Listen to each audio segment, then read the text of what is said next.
Some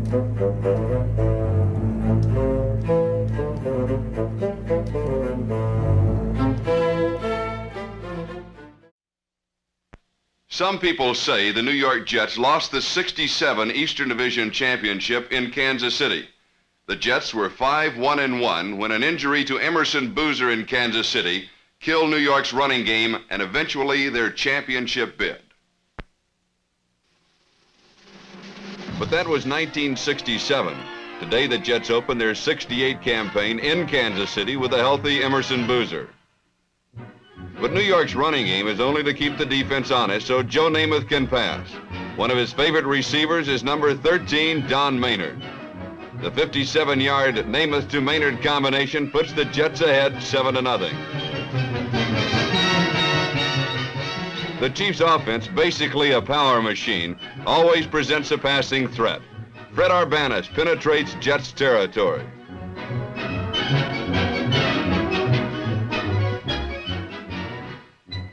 Defensively, the Jets finished third last year. Jerry Philbin catches Lynn Dawson from the blind side, and the Chiefs are forced into a field goal situation. With the ball spotted on the 33, Jan Stenerud, the Chiefs' soccer-style kicker, puts the Chiefs on the board at the end of the first quarter. New York swings back behind Namath's passing. It's a 1-on-1 situation between Maynard and Goldie Sellers, and again Maynard is open. In close, Namath again looks for Maynard, but this time he's well covered and New York will have to try a three-pointer. Jim Turner from the 22. It's good and the Jets extend their lead 10-3. In the closing moments of the first half, Emerson Boozer, number 32, gets his chance to show the Chiefs that his right knee is healed. With less than 2 minutes till halftime, Don Maynard is again matched head-to-head with Goldie Sellers. The 30-yarder gives the Jets a 17-3 lead at halftime.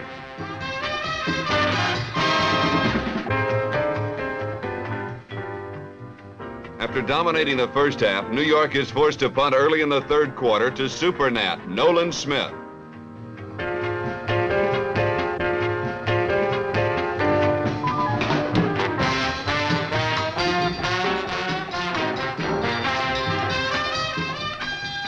The 80-yard run back by Smith closes New York's lead, and so before the successful extra point, the score read 17-9. The momentum of the game is swung to the Chiefs. Boozer loses the ball. Number 22, Willie Mitchell, recovers, and the Chiefs are in position to tie the score. But on 3rd and 7 at the Jets' 16, Otis Taylor is stopped 2 yards short of the first down.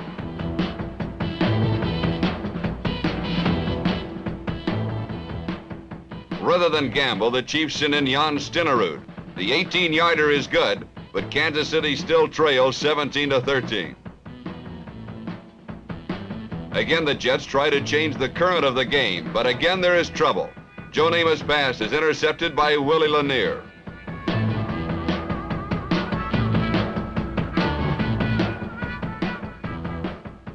The third quarter ends with the Chiefs in great field position, but still trailing by 4 points.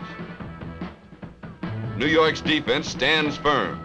Lynn Dawson tries a 3rd and 11 touchdown bid to Otis Taylor, but it's too high.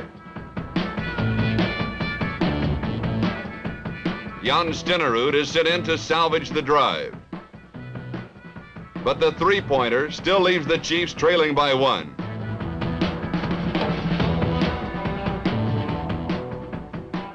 The Jets must now move the ball. Namath connects with his tight end Pete Lammons when the Chiefs start doubling up on his flanker.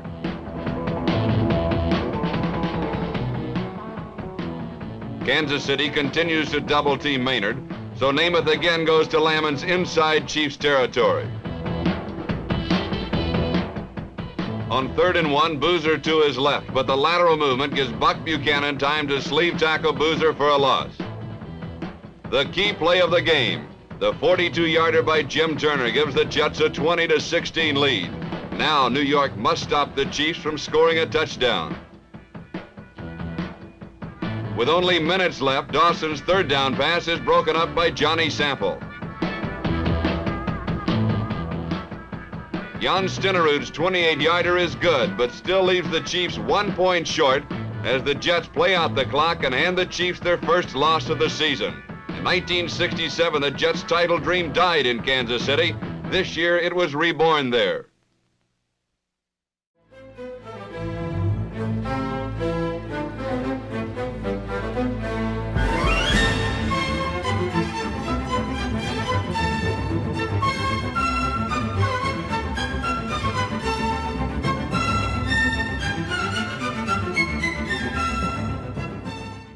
Boston and New York, the two leaders of the Eastern Division, met in Birmingham, Alabama on Sunday. The Patriots had an upset in mind as they went after their second win. Ground the Jets can mean only one thing. Stop Joe Namath, the premier passer and super idol of the New York Jets.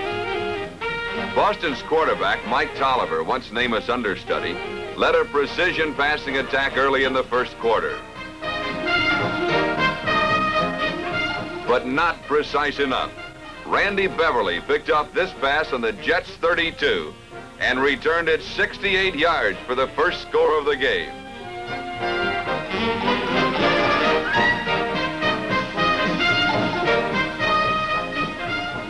After a Boston field goal, the Jets still led 7-3. Late in the first period, Joe Namath scored his first touchdown on this 39-yard perfect pass to Don Maynard.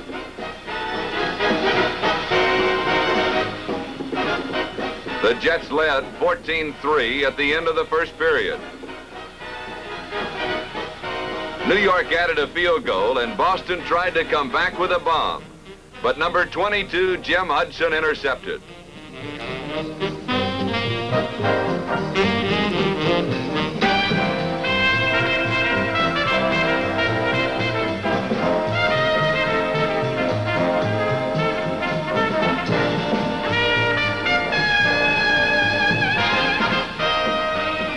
Emerson Boozer, number 32, immediately put the Jets into Patriots territory with a 33-yard sweep.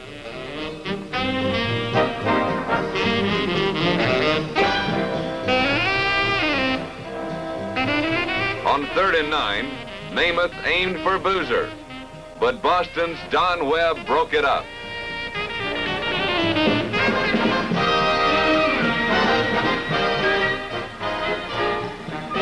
Jim Turner saved the drive with a field goal. Turner would make 4 in all against the Patriots. The Jets now led 20-3 late in the first half. Boston's offense sprang to life on a 70-yard touchdown combination from Tolliver to a wide-open rookie named Aaron Marsh.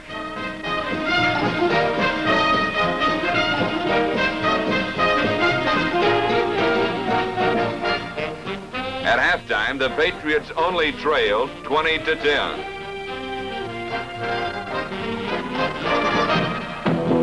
Early in the third quarter, Namath threw in dangerous territory. Number 70, defensive end Mel Witt grabbed Namath's pass and jogged over from the 4. Boston only trailed by 3 points. But then New York's defense stiffened, and Boston was forced into a punting situation.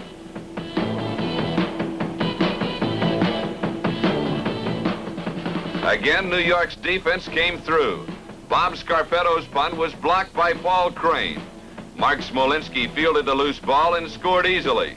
New York's defense had now outscored its famous offense 2-1.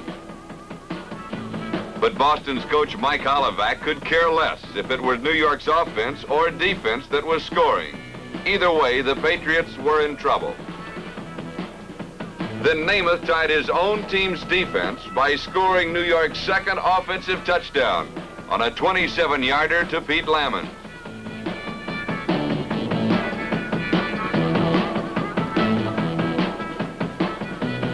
The deluge was on by the fourth quarter as Emerson Boozer set up another Jets touchdown.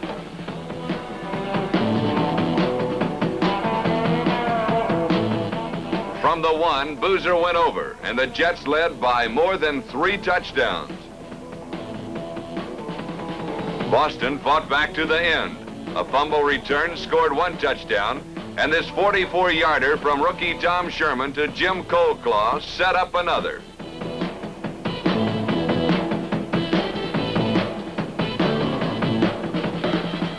From the 1, Gene Thomas leaped over for the final score of the game.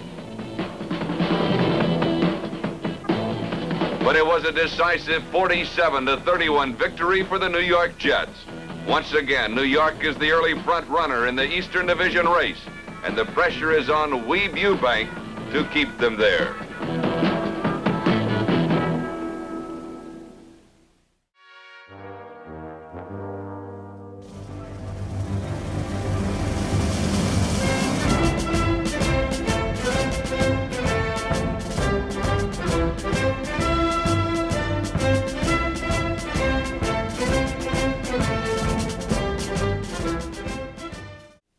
Joe Namath had one of the worst days of his career on Sunday against Buffalo.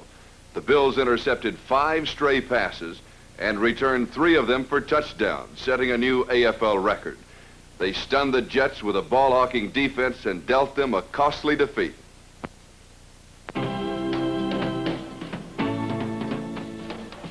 The game between the Bills and the Jets marked the first time Dan Dara, Buffalo's rookie quarterback, faced the heralded Joe Namath and his New York Jets. It was also the home debut of Harvey Johnson, Buffalo's new head coach.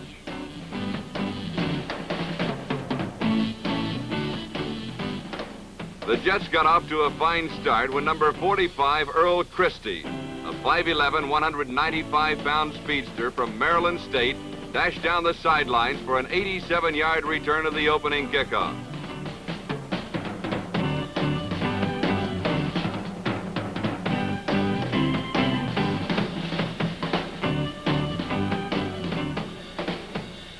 On the 3rd play from scrimmage, Joe Namath tossed a 4-yard touchdown pass to number 83, George Sauer, whose catch made it 7-0. New York soon had possession again, but the Bills struck quickly. On 3rd and 15, Tom Yannick intercepted a Namath pass and returned it 37 yards.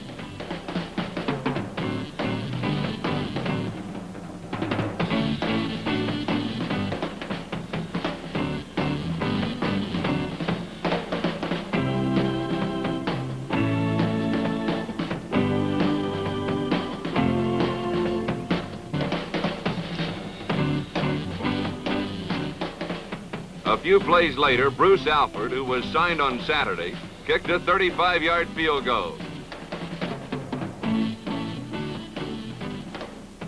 A revitalized Buffalo offense marched downfield and scored on a 2-yard plunge by number 33 rookie Ben Gregory. This score made it Buffalo 10, New York 7. Midway through the 2nd period, Dan Dara fumbled and gave the Jets control at the Buffalo 9.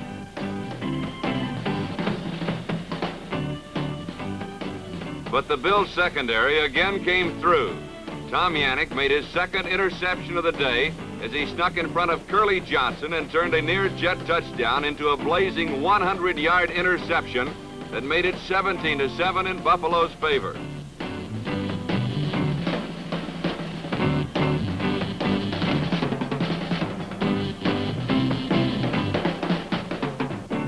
New York was in trouble, but they began to fight back.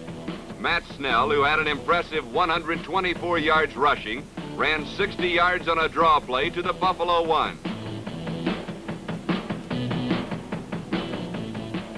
A few plays later, number 32, Emerson Boozer, with a great 2nd effort, made it 17-14. With a minute left in the half, Bruce Alford kicked a 41-yard field goal to make it 20-14.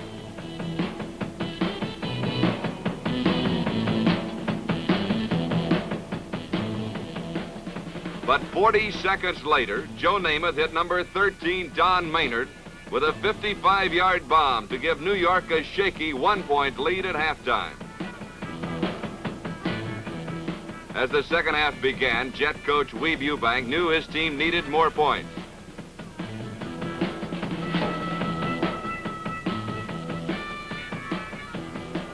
The Bills proved that when Namath was cracked by number 58, Mike Stratton.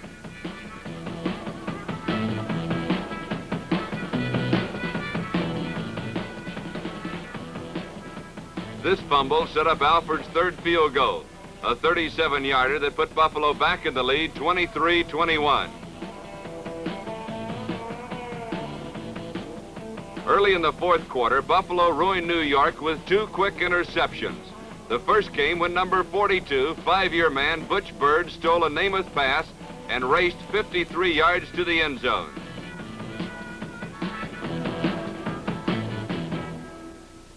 A minute later, number 24, Booker Edgerson, intercepted a fourth Namath aerial and turned it into a 45-yard score.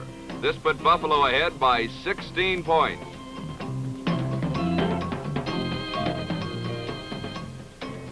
Matt Snell gave the Jets a little hope as he ran 39 yards through the middle to the Buffalo 3.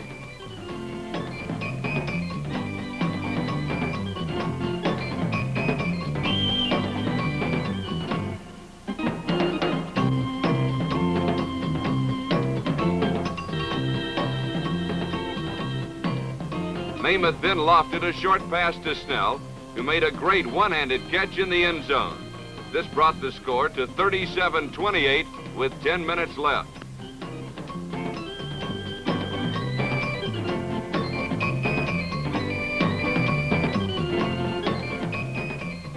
The Jets came back again, but the drive was killed by Buffalo's fifth interception. Butch Bird grabbed his second steal of the day on an overthrown pass intended for George Sauer.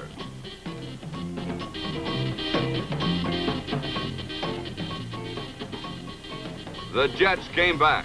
With less than 2 minutes left, they blocked a punt by number 55, Paul McGuire.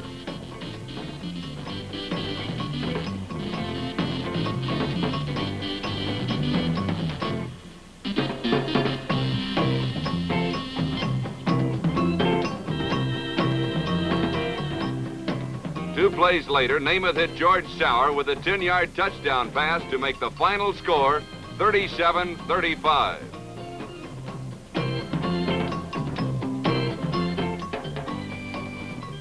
That was Namath's fourth touchdown pass of the day. But Weeb Eubank could only think about the 5 interceptions as the Bills left the field with an astounding upset under their belts.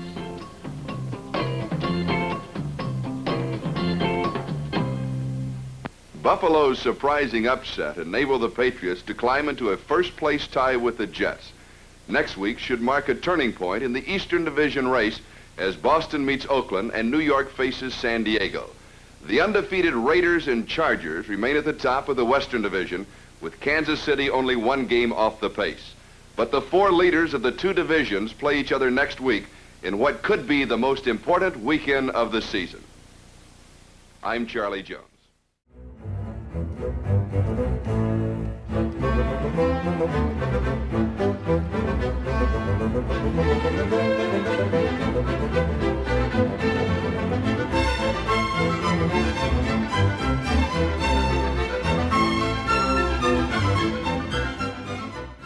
Under a harvest moon on Saturday, October 5th, the undefeated Chargers played their first big game of the 1968 season against the Jets in Shea Stadium.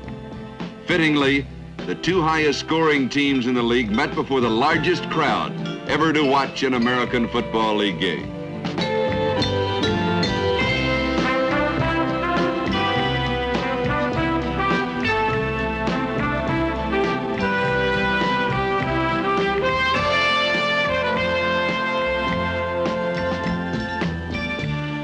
At first, defense predominated. Passes missed, runners stopped, and balls dropped.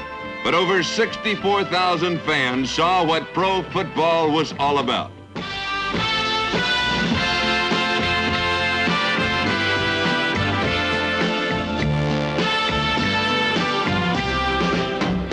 Then John Hadel began hitting.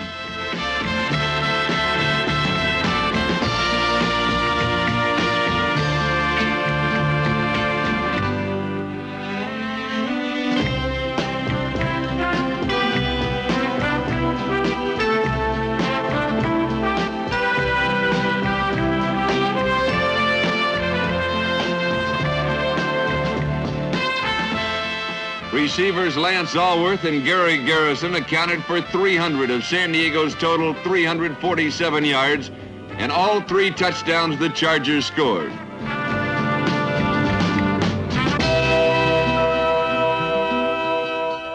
But any team with a Joe Namath is never out of the ballgame. With little more than a minute remaining, Broadway Joe shot the lights out on the Californian.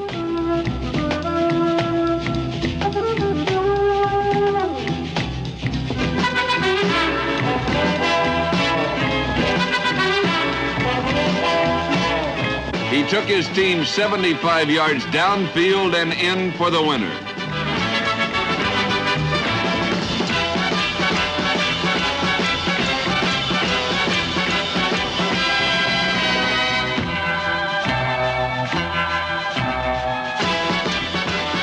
The Chargers had been beaten for the first time.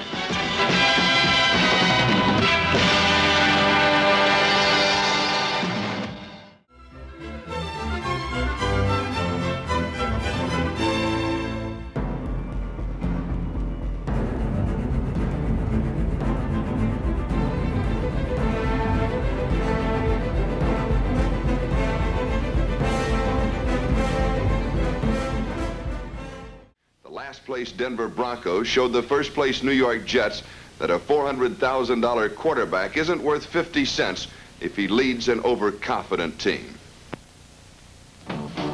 Denver was wearing red pants, but Jet quarterback Joe Namath's face was even redder as he frequently overthrew his receivers and was intercepted 5 times, once by number 57 John Heward. The usually porous Bronco defense had not intercepted once in their 4 previous games.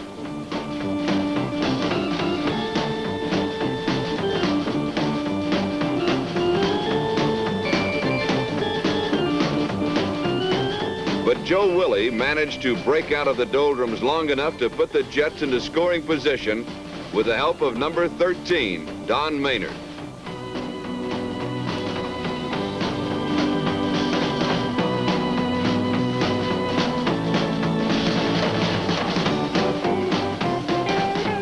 Jet halfback Emerson Boozer blasted over from the 5 for a 7-0 New York lead. Starting his first game of this year, quarterback Steve Tinsey led a drive that covered 73 yards in 8 plays. It was a balmy 70 degrees in New York, and everyone was looking for a place in the sun. Bronco running back Fran Lynch found his in the Jets' end zone, and the Jets couldn't keep him out of it.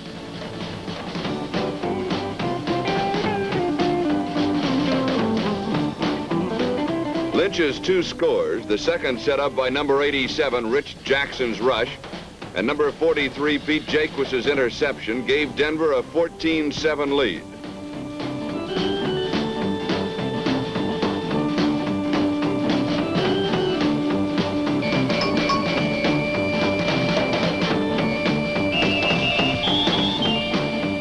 A field goal by number 11, Jim Turner, made the halftime score 14-10 Denver.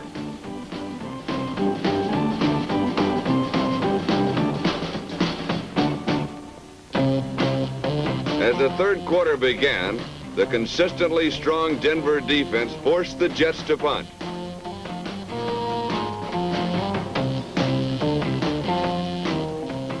And the Bronco offense bounced back.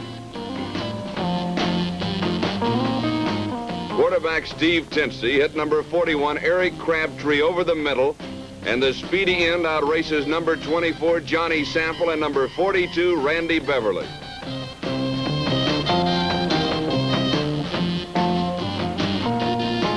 Another look at that 72-yard play reveals the near perfection that makes up Denver's longest scoring play of the season and gives them a 21-10 lead.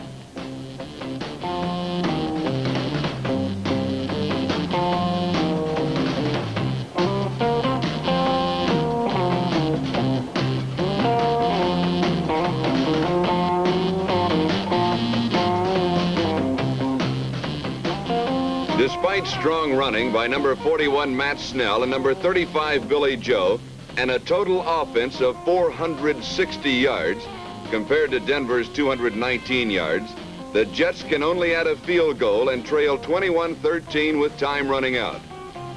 But like the little girl with a curl in the middle of her forehead, when Namath is good, he is very, very good.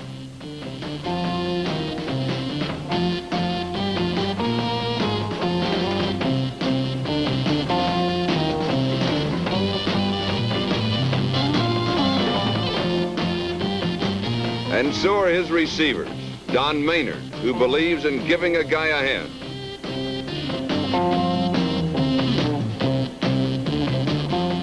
And split end George Sauer, who uses only one hand to make a fantastic catch.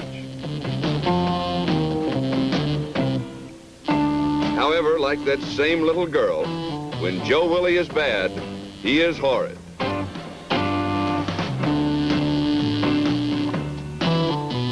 This is made apparent on interceptions by number 28, Jack Lent,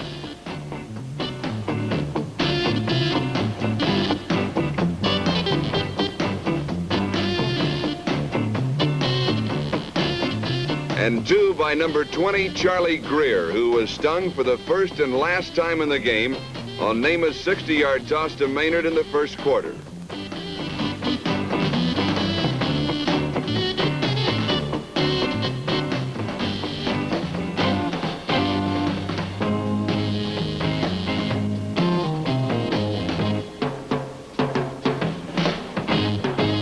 Throughout the closing minutes, Namath went to his prime receivers, George Sauer and Don Maynard, with success.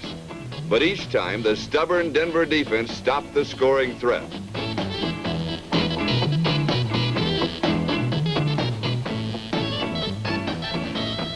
With no timeouts and less than a minute to go, Namath hit Sauer, who ran out of bounds on the Denver 3-yard line.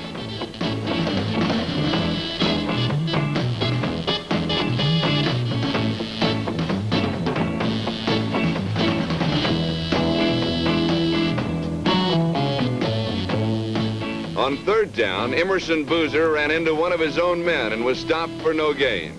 On fourth down, with 9 seconds remaining, Namath's last-ditch pass hit the crossbar, and Denver upset New York 21-13.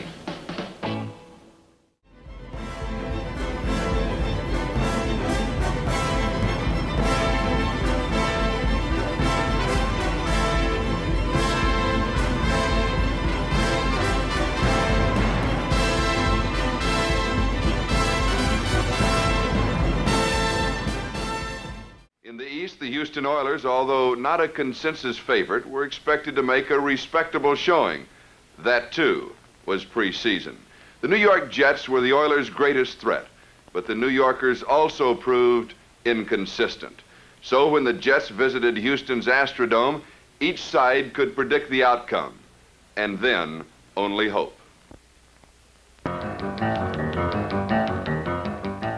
Unyielding defense told the story in the early going of the biggest showdown to date in the Eastern Division. The Houston Oilers held Joe Namath and company to a surprising 33 yards in the first half. And likewise, New York held the Oilers to a mere 29 yards.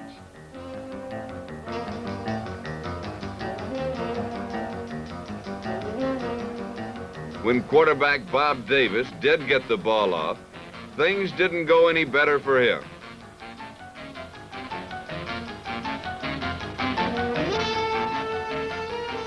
This late second quarter interception by Randy Beverly set up the Jets' first scoring opportunity.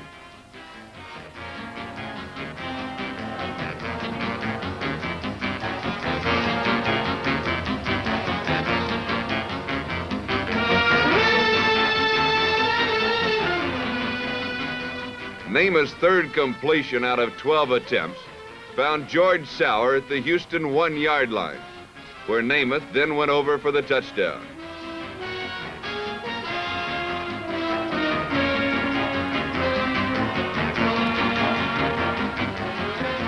New York went for the 2-point conversion and succeeded. And with an early safety, the Jets led at halftime 10-0. But this lead seemed destined to fall when the Astrodome turned into a giant pressure cooker. The game could have been iced in the third quarter, but Mr. Receiver, George Sauer, proved he really is human after all.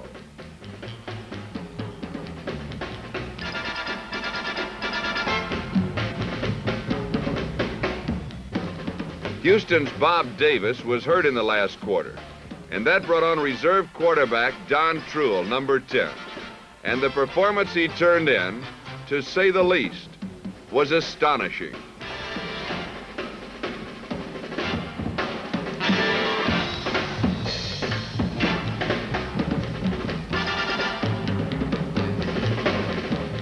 Instantaneously, the Oilers moved for the first time in the contest. Truell had been in these situations before, but never had Houston produced these results. Alvin Reed got Truell's first touchdown, and the Jets' lead was narrowed to 6 points, and Truell wasn't through yet.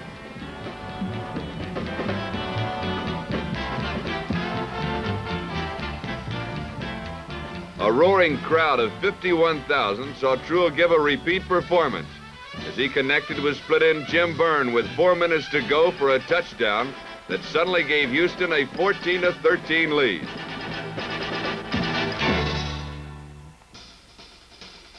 Up until now, Coach Weeb Eubank could have been as successful throwing as Joe Namath. But that was up until now, and that was before they really counted.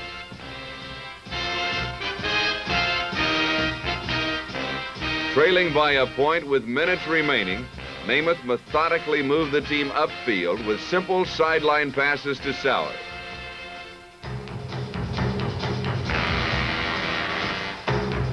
And then got an extraordinary assist from Emerson Boozer, who carried the ball past midfield.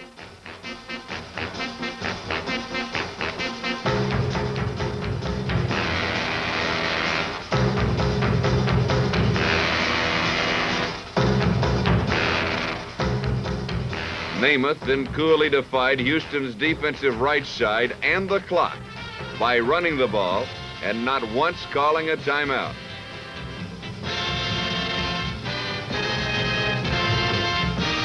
Boozer and Matt Snell carried inside the 2. And with 48 seconds to play, Snell followed tackle Winston Hill and Emerson Boozer through the same hole for the winning touchdown that protects the Jets' 1-game lead in the Eastern Division.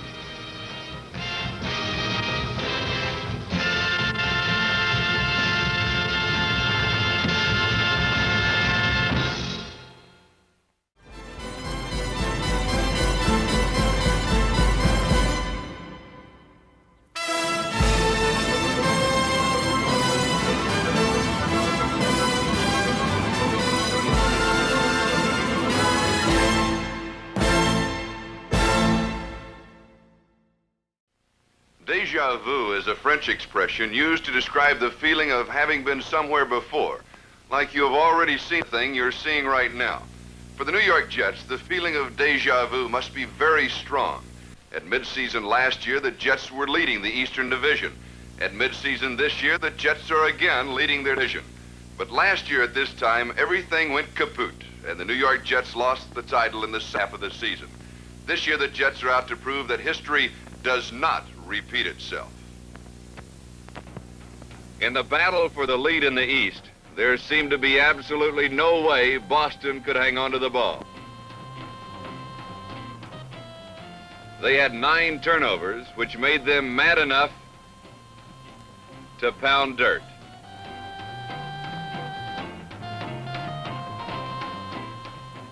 And the vaunted Boston defense was virtually ineffective, as Jet running backs number 32 Emerson Boozer and number 41 Matt Snell consistently broke tackles for extra yardage and points.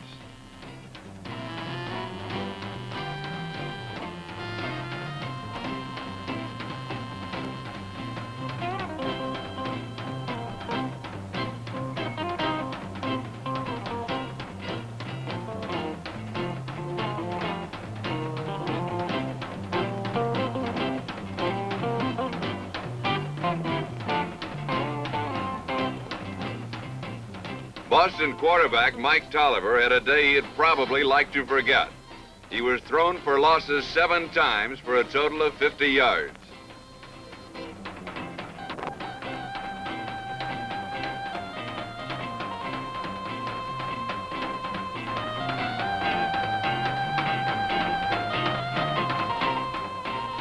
He also threw 5 interceptions. This one to number 62, Al Atkinson, on the Jet 4-yard line.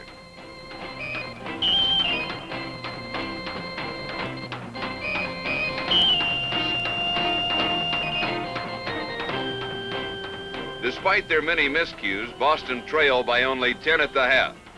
Not satisfied with sporadic imperfection, the Patriots became consistent in the second half. R.C. Gamble dropped a punt, and number 47, Billy Johnson, paid for that mistake.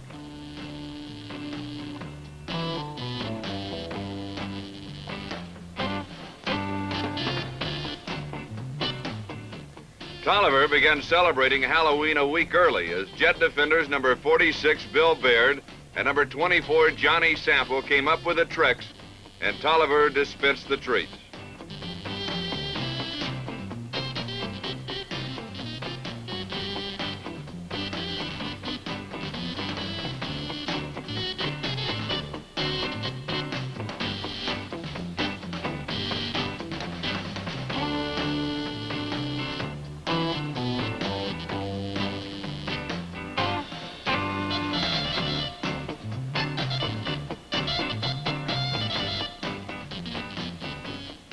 Although Joe Namath was passing well for the Jets, not one of their 6 touchdowns came through the air.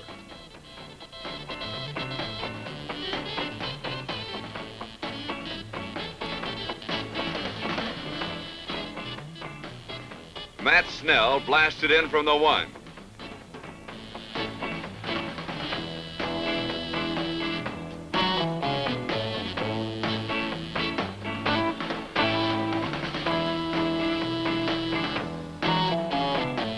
Babe Borelli, who led the Jets to 4 touchdowns, rolled around in to give New York a 27-0 lead. The Patriots changed quarterbacks. Number 14, Tom Sherman, replaced Tolliver, but stuck with the same strategy. Give the ball away and let the Jet runners tire themselves out.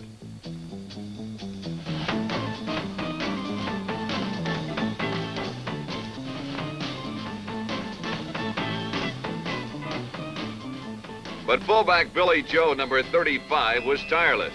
Performing like an egg beater going through whipped cream, he scored 18 points to tie a club record.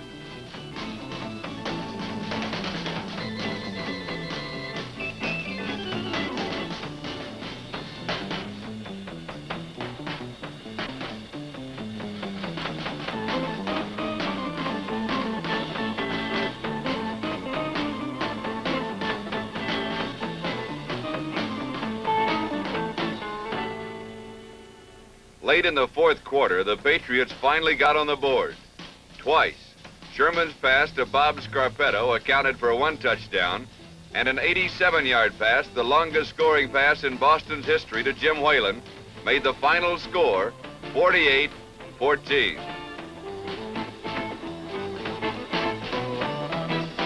The question of who is best in the East has been answered.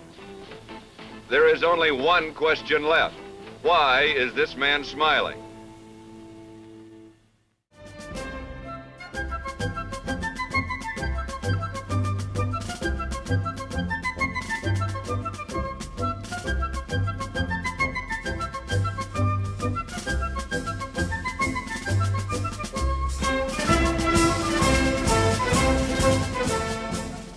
In New York, the Jets met a determined Buffalo team who, with nothing to lose, put all their chips on the table. Joe Willie Namath may look like Ivan the Terrible, but neither he nor the rest of the Jets could intimidate the Buffalo Bills. Number 18, Kay Stevenson, was starting only the 2nd time since his high school days, and he was hot.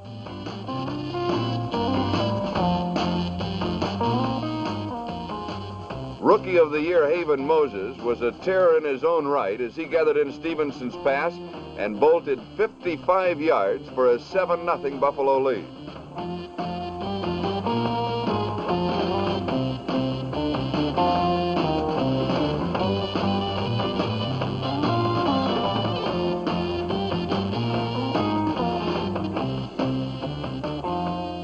The same play from the top camera gives a good idea of how easily Haven outruns the defenders.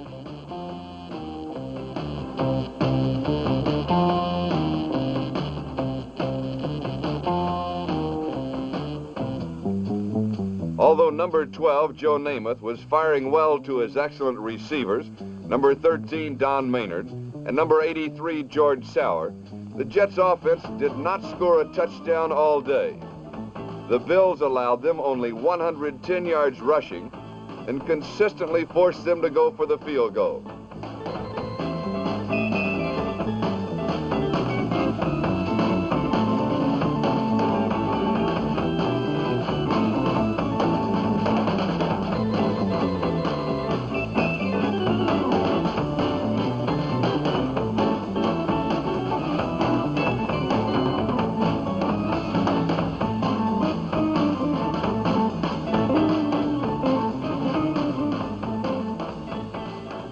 However, the Bills themselves got only 62 yards rushing, as they rarely found room to run.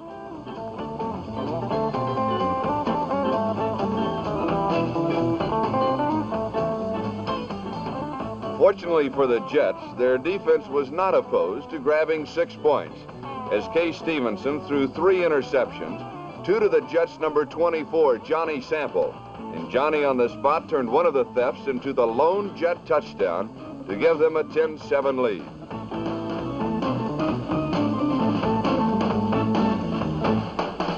Despite Namath's accurate passes to George Sauer,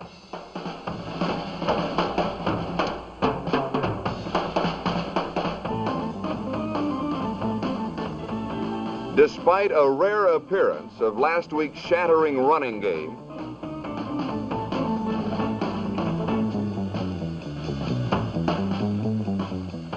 despite magnificent hands,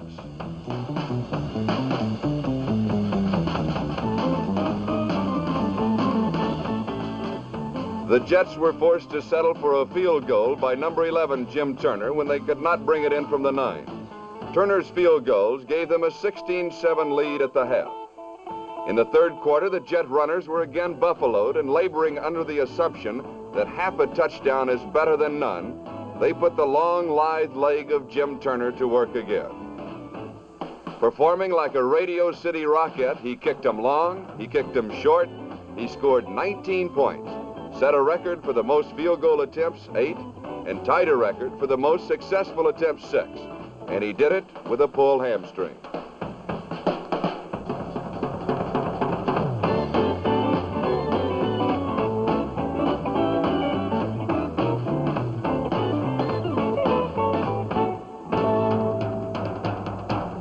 Trailing 19-7 in the fourth quarter, the Bills delved into memories of September when they upset the Jets 37-35. And they came stampeding back on Stevenson's passes to number 28, Richard Trapp.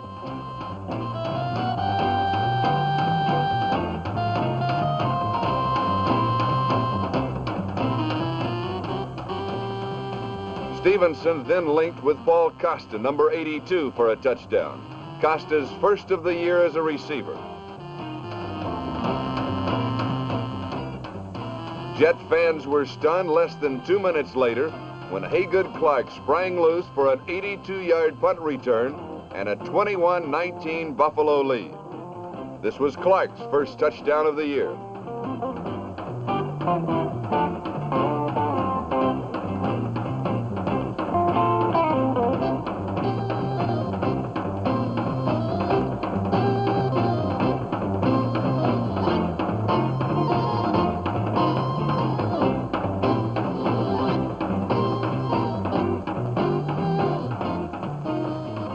Unfortunately for Buffalo, bad breaks in Joe Namath were able to bring the Jets close enough for Jim Turner to kick the Bills' hopes down the drain. Turner's 2 field goals in the closing moments forced Buffalo to go for the desperation touchdown.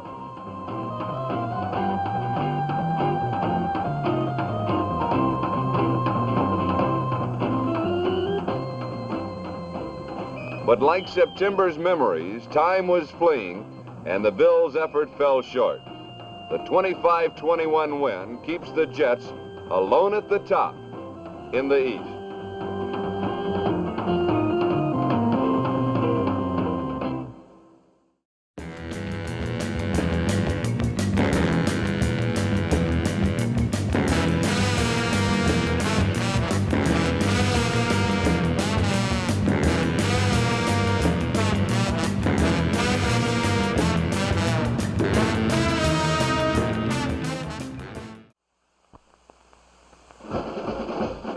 Houston-New York game was billed as one of the biggest this year in the Eastern Division, but it turned out to be a rain-swept and wind-blown shellacking.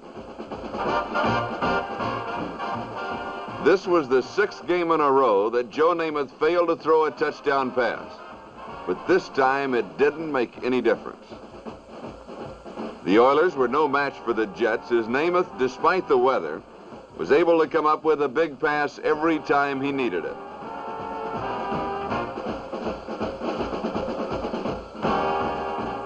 On the second play of the game, he threw to Don Maynard, who picked up 19 yards.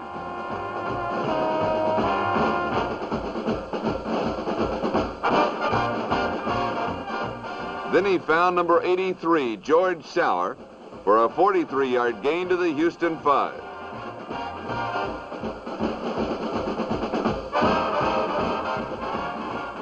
Bill Mathis, who has been with the Jets since they began 9 years ago, hopped over from the 1 to make it 7-0 New York.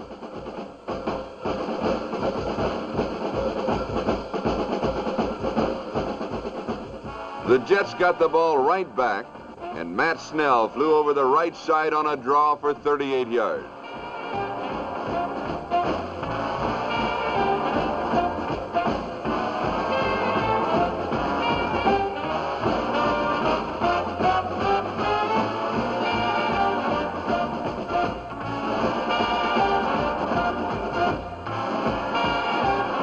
This run set up Jim Turner's 14-yard field goal, which made it 10-0. Turner, who leads the AFL in scoring, kicked 4 field goals today for a total of 10 in the last 2 games. Oiler quarterback Don Truill, a star in recent games, looked like a different man.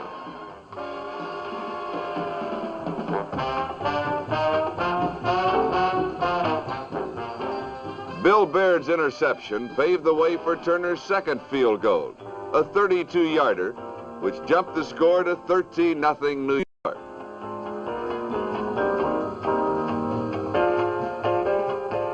Then Houston got back in the game. Oil Granger showed why many defenses key on him as he blasted through the middle on a draw play and made a brilliant 47-yard touchdown run that put Houston only 6 points behind at the end of the first quarter. But Namath soon came back on the field, and he started a game of catch with George Sauer. He hit the glue-fingered end twice in a row for big gains. The second pass was good for 24 yards, and it set up Turner's 3rd kick of the day.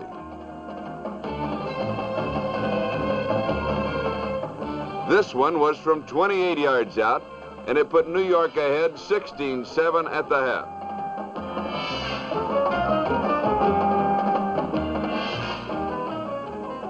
The groundskeepers put on the only halftime show, and it wasn't very successful. But as the weather got worse, the New York Jets got better. Pete Beathard came in at quarterback for the Oilers and threw to Woody Campbell. Campbell deflected the pass, and Ralph Baker, a 5-year man from Penn State, intercepted.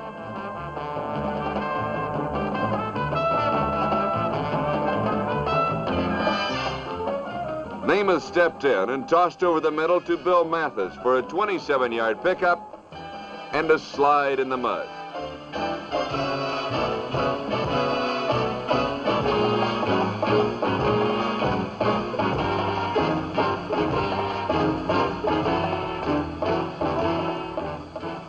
Then Mathis went over from the 1 to make it 23-7.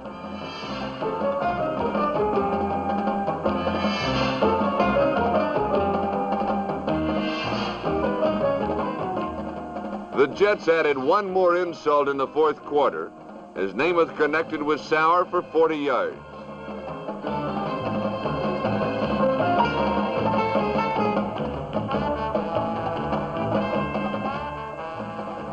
This gave New York the opportunity to bring on Jim Turner one more time. His 21-yard field goal was the final tally of the day. With this 26-7 victory, the Jets all but clinched the Eastern Division crown. The Oilers left the field with very little chance to win anything more than second place.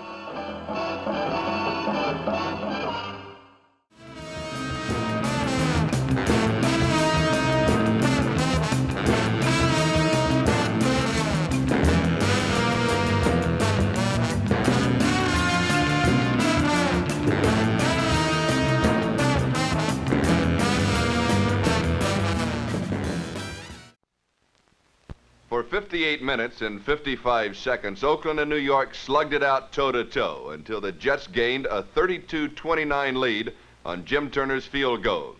And not even the Shirley Temple Film Festival will prevent us from showing you what happened up to and even after that. Well, here they are. From New York City, Joe Namath. And from Oakland, California, Darryl LaMonica.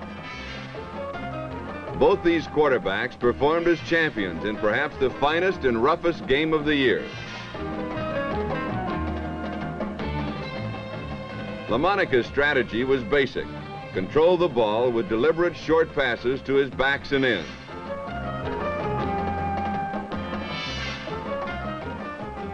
Billy Cannon demonstrated this theory perfectly early in the game.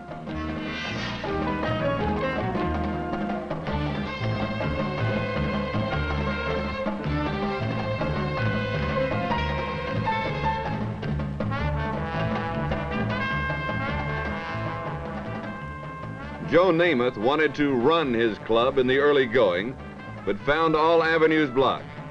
So he had to do what he does best, throw the long bombs.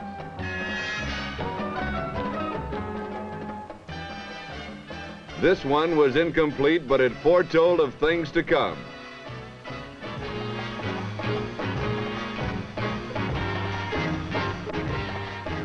With seconds remaining in the first half, Namath threw to George Sauer, but pass interference was ruled, one of 19 penalties called today.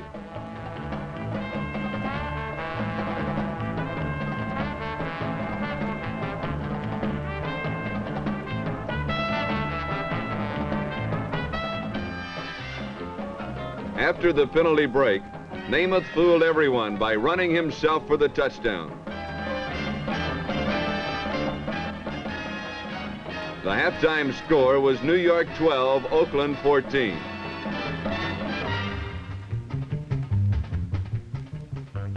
The Raiders lost the ball, and now the Jets could take the lead.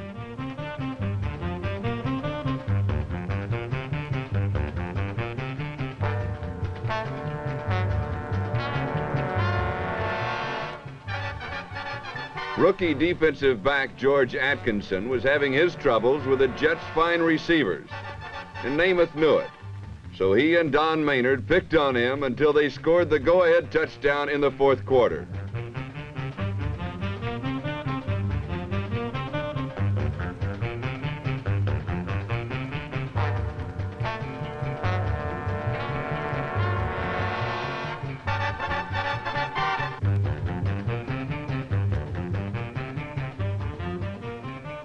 Oakland was now behind, and they just could not afford to be behind this late in the game or this late in the season. Fred Biletnikoff led a march that culminated in a game-tying touchdown.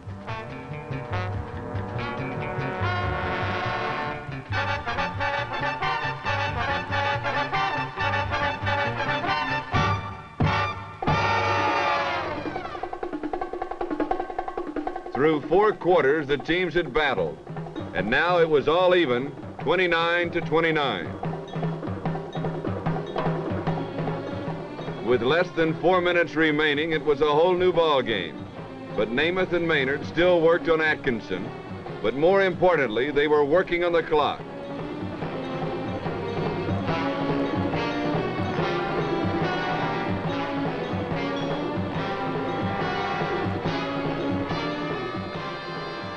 The Jets used up 3 minutes of time before Jim Turner set up for a field goal.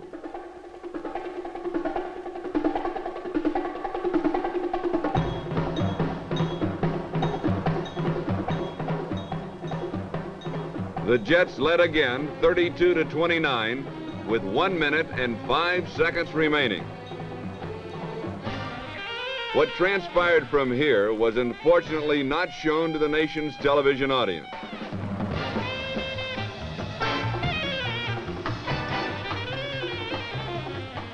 After returning the kickoff 22 yards, Charlie Smith, number 23, sped 20 yards closer.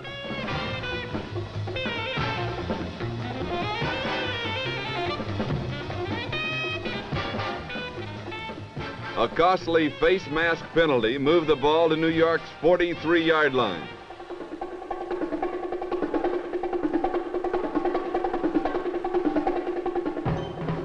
Oakland's next play was to be their biggest of the year.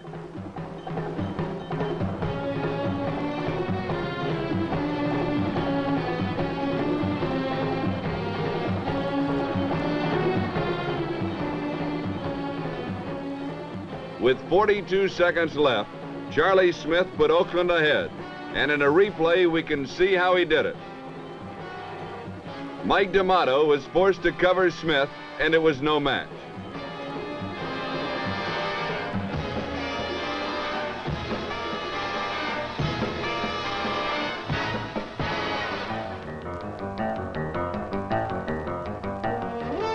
Oakland's own Charlie Smith had given the Raiders a 4-point lead, and now the Jets had a chance to come back.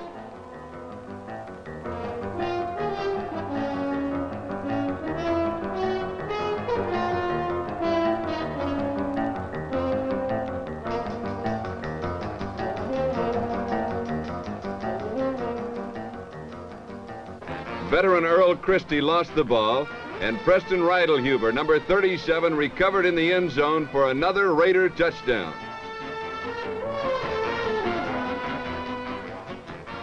Preston expressed the joy of all Oakland fans.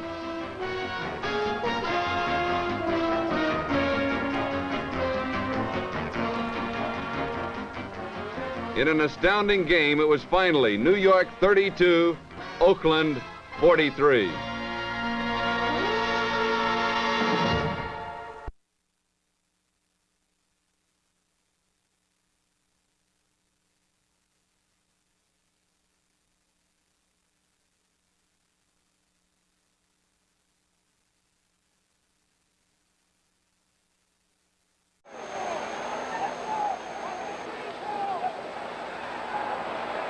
Monica to Charlie Smith. Smith is hitting, and he scores!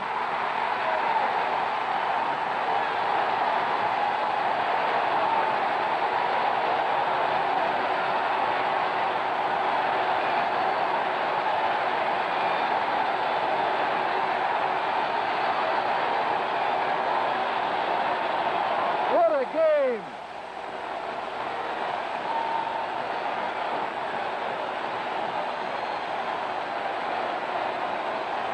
This crowd has gone absolutely berserk. Twice the Raiders have looked beaten, and rookie Charlie Smith, who's put on quite a show, has just grabbed this one. And now Oakland has the lead 35-32 with 42 seconds. But the Jets still have Namath coming back. That makes it 36-32. But now the Jets receive. The last two times the Jets have had the ball, they've marched right down for scores on Namath's passing. Namath 17 for 35 today, 342 yards. LaMonica is 20 for 32 and 251 yards. They squibbed this one to prevent a run back. Earl Christie fumbling it around. He fumbles the ball, and Oakland has it for a touchdown. Oakland has scored 2 touchdowns in 9 seconds.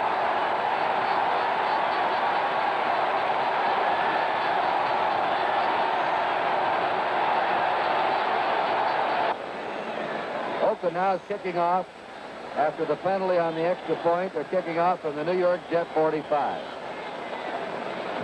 It just might be that Ishid will kick this ball over the goal line. He might boot it into the seat. And he does. It bounces out again.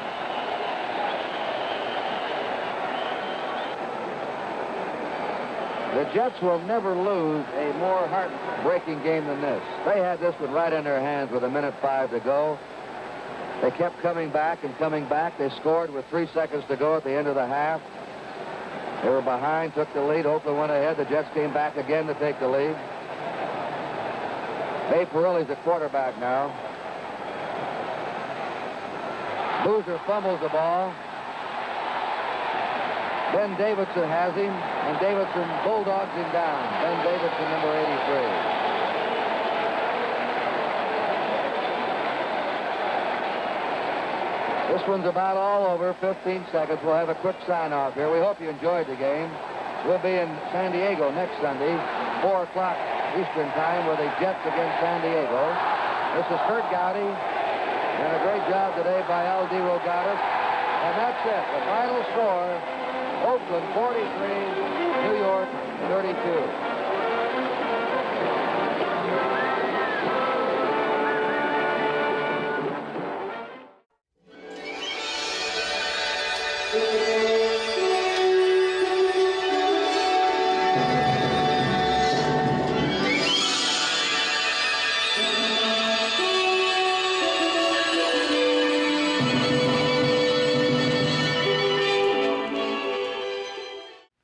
The New York Jets were 6-point underdogs when they suited up to face the San Diego Chargers on the West Coast.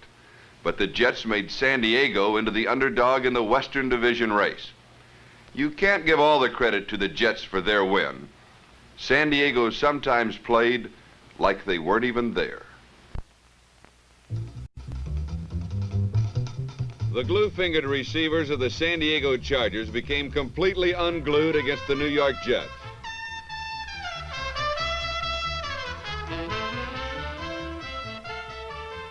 Passes and patterns were being executed as well as ever, but sure hands became unaccountably stiff. And if the Chargers weren't dropping passes, the New York Jets secondary was simply stopping them before they got there.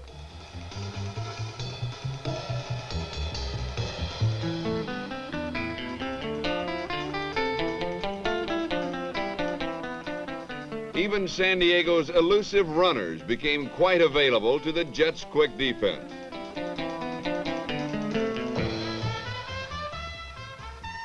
New York really didn't even need a rushing attack, with Joe Namath hitting number 13, Don Maynard, with frightening accuracy. This 87-yard scoring play frightened the Chargers early in the game as New York took a 10-0 lead. However, the Jets were not flawless. Number 41, Matt Snell, forgot to turn, and Namath was dead on target.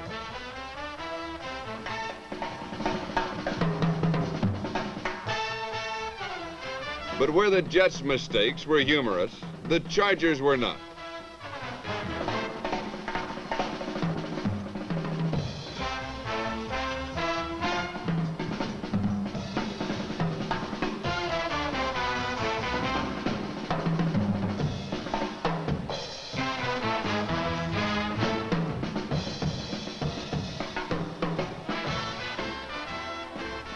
The Jets and Matt Snell opened the second quarter with their second touchdown of the game and led 17-0. The Chargers' response to New York's lead was not very effective.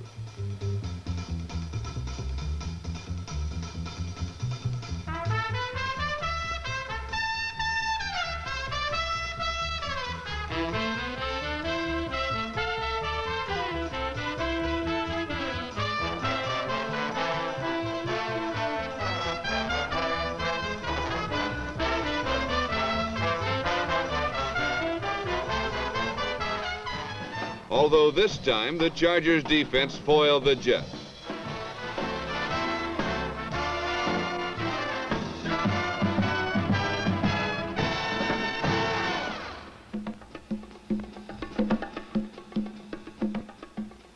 But how do you foil number 11, Jim Turner, the league's leading scorer, whose 3 field goals in this game gave him the pro record of 31 in a season, and there are still 3 games to go.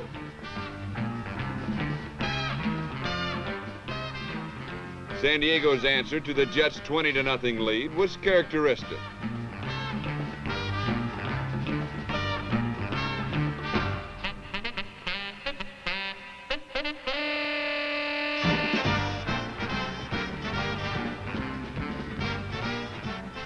However, this time, the Chargers stopped New York outside of Jim Turner's field goal range.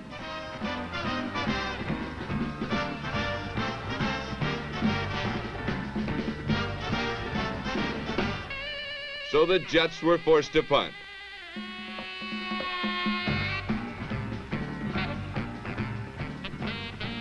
Number 45, Speedy Duncan, almost fumbled the ball. New York will wish he had.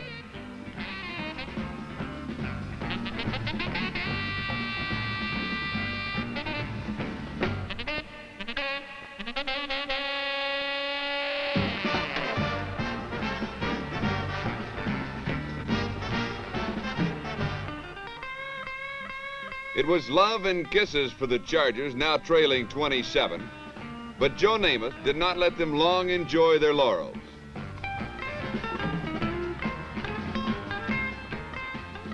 Namath threw a perfect strike to a wide-open Bill Mathis, and that was about all she wrote for the first half.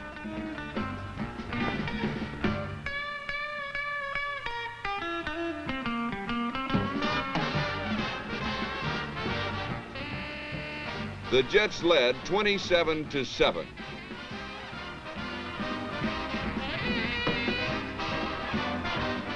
Which was painful for some to believe.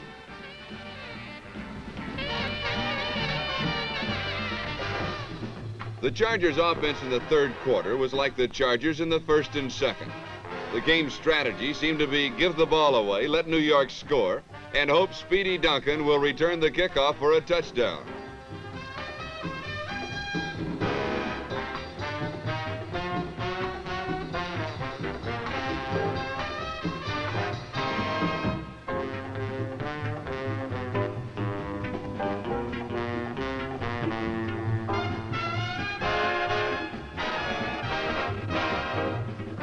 Namath and Maynard obliged by taking the Jets to the one on the last play of the third quarter.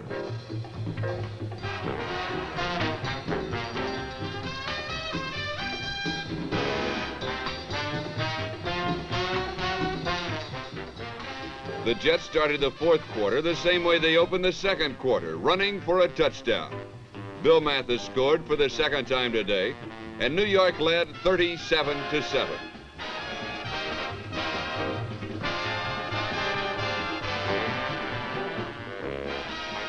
Speedy Duncan did not return the kickoff for a score, but he didn't have to. All of a sudden, San Diego came alive and drove 80 yards for a touchdown. But it wasn't easy. On 4th and 2 on the Jets' 3-yard line, John Hadle found Jack McKinnon. The Chargers made a 2-point conversion, but it was far from enough. The sign signifies a San Diego touchdown, but it may symbolize San Diego's title hopes.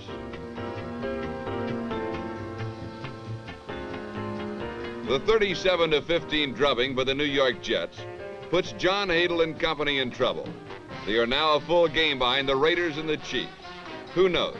The New York Jets may have sent San Diego to the showers for the 1968 season.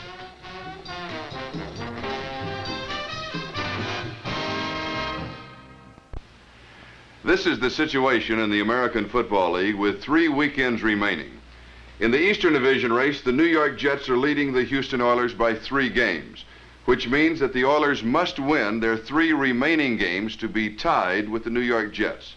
Should the Jets win at least one of their 3 games, they will win in the East. Now, in the West, it's a bit more complicated. The Oakland Raiders and the Kansas City Chiefs are tied with a 9-2 record, and San Diego is a half game back with an 8-3.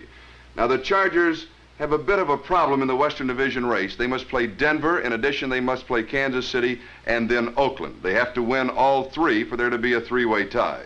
Should either the Oakland Raiders, the Kansas City Chiefs win all of theirs and San Diego lose one, there would then be a 2-way tie. So it's still a toss-up in the West. I'm Charlie Jones. If I were only your TV weatherman, I could predict 3 weeks in advance what the prevailing win in the West would be.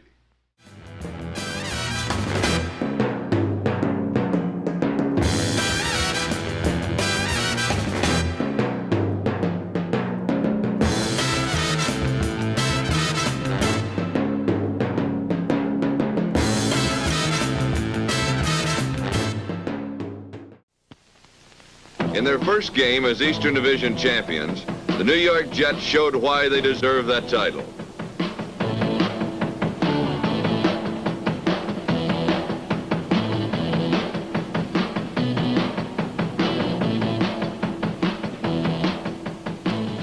And although the Dolphins enjoyed their share of success, they were playing with a time bomb.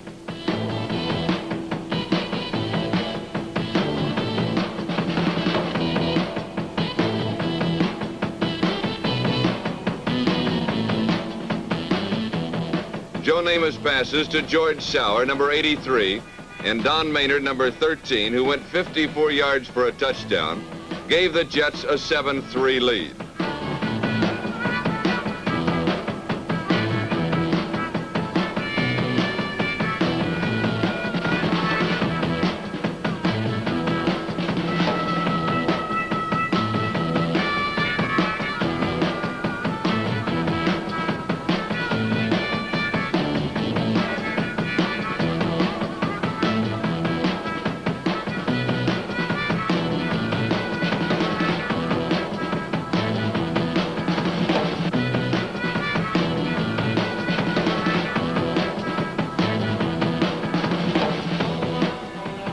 The bomb continued to tick as number 26, Jim Richards, returned Larry Seipel's punt 37 yards, and Joe Willie passed to Pete Lammons, his tight end, for the touchdown.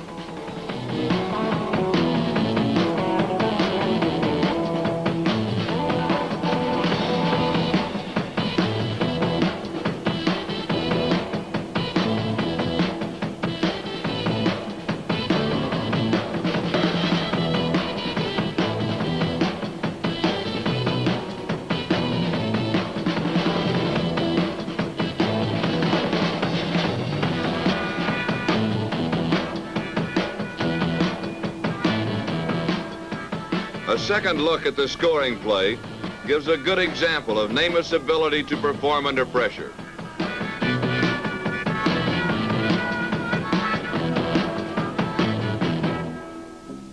But Miami did not handle the time bomb any too gently, as the running of number 21, Jim Kick, set up the defense for a Bob Greasy to Gene Milton touchdown, which made it 14-10 at the half.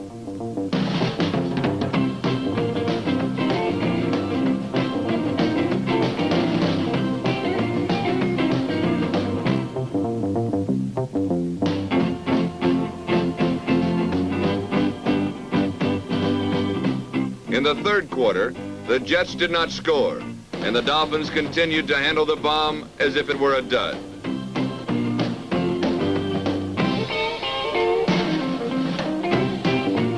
Greasy's running and his pass to number 35, Stan Mitchell, set up Jim Kick's plunge, which put the Dolphins ahead 17-14.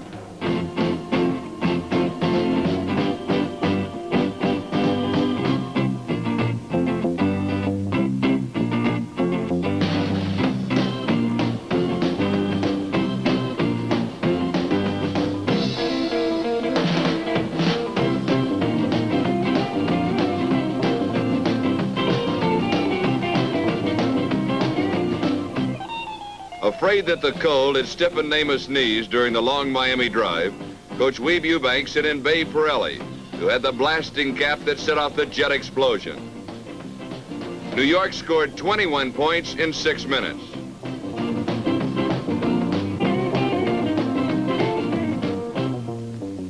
Two touchdown passes went to Don Maynard. The second score was set up by a Miami fumble.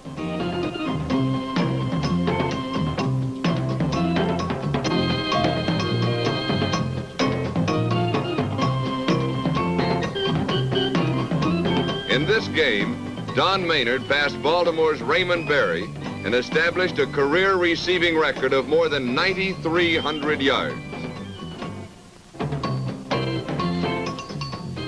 The Jets' last score came on a juggling catch of 40 yards by Bake Turner, number 29, as New York rolled over Miami 35-17.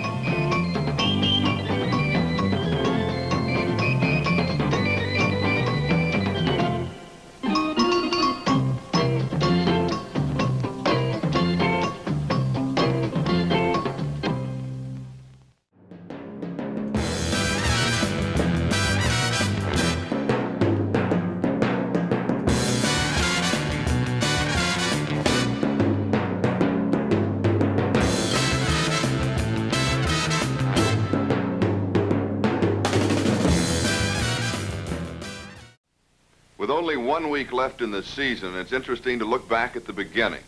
New York, with the Eastern Crown secure, made 2 key trades from their division rivals, Boston and Houston. Babe Patriots left Boston without a tried quarterback and gave New York a great backup for Joe Namath and a field goal holder that has helped set a pro football record. Bob Talamini, an all-pro guard from Houston, has helped turn New York's pass blocking into something phenomenal. And with only 1 week to go, these 2 factors are still winning for the Jets. Although the outcome of the Jets-Bengals game was not unexpected, there were a few unusual happenings along the way. Number 87, Bill Peterson, picked up a block punt and stormed to the Jets' 2-yard line. It was surprising that in 4 plays, the Bengals could not bring it in for the touchdown. But maybe it wasn't so unusual after all, because the Jets' defense did seem to be getting some extra help.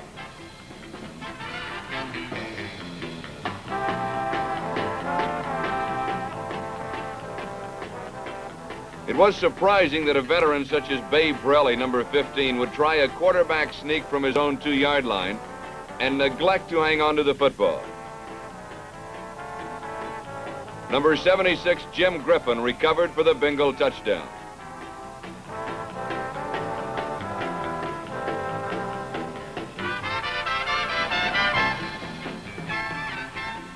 Cincinnati's number 38, Estes Banks, ran extremely well and averaged almost 9 yards per carry as the Bengals outgained the Jets on the ground.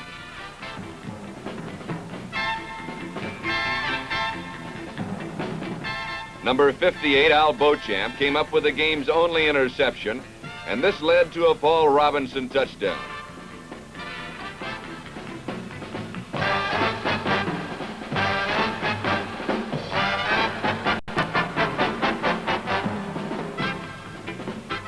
Robinson, number 18, became the 3rd rookie in AFL history to run over 1,000 yards in a season.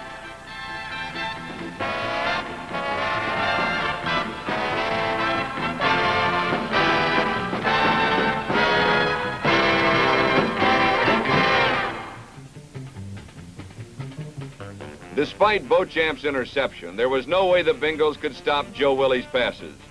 But a great measure of Namath's success was due to his outstanding pass protection.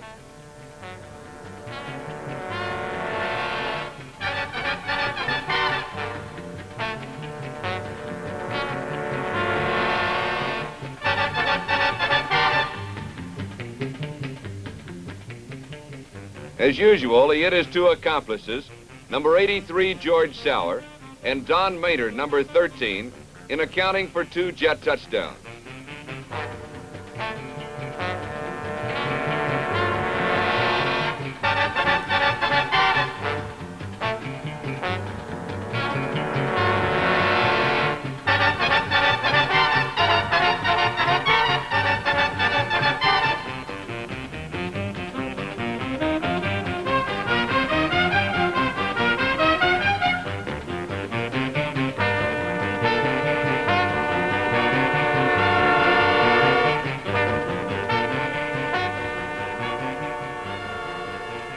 Near the end of the game, the numbing cold started to affect the ball handling.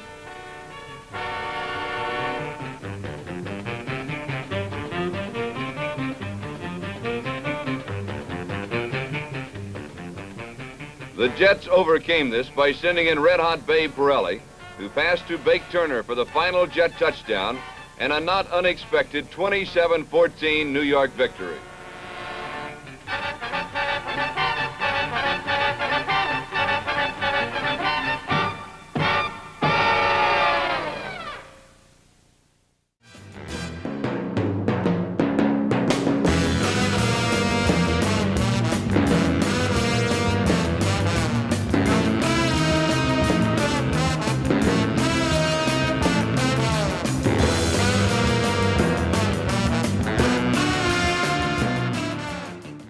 In 1967, number 32, Emerson Boozer, was injured for half the season, but still led the league in touchdowns. McAdams helped veteran Paul Rochester, number 72. And second-year man John Elliott, number 80, known affectionately as Big Bad John. From the outside came number 86, Verlin Biggs, at 270 pounds, remarkably agile and an expert hand fighter. And at left end stood Jerry Philbin, number 81, the first of 3 Jets to make the AFL-NFL All-Pro team.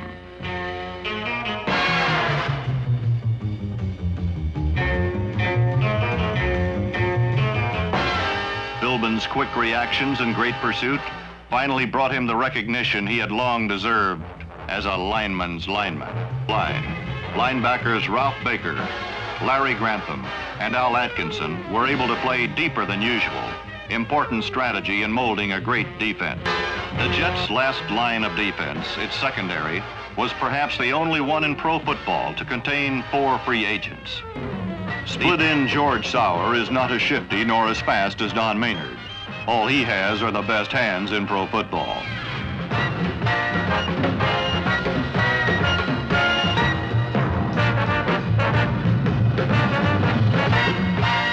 Sauer finished second in receiving, but with his hair grew Joe Namath's reputation as football's most colorful and most gifted passer. But if his epitaph were to be written today, it would say that in 1968, Joe Namath ceased to be just a great passer and became a great quarterback.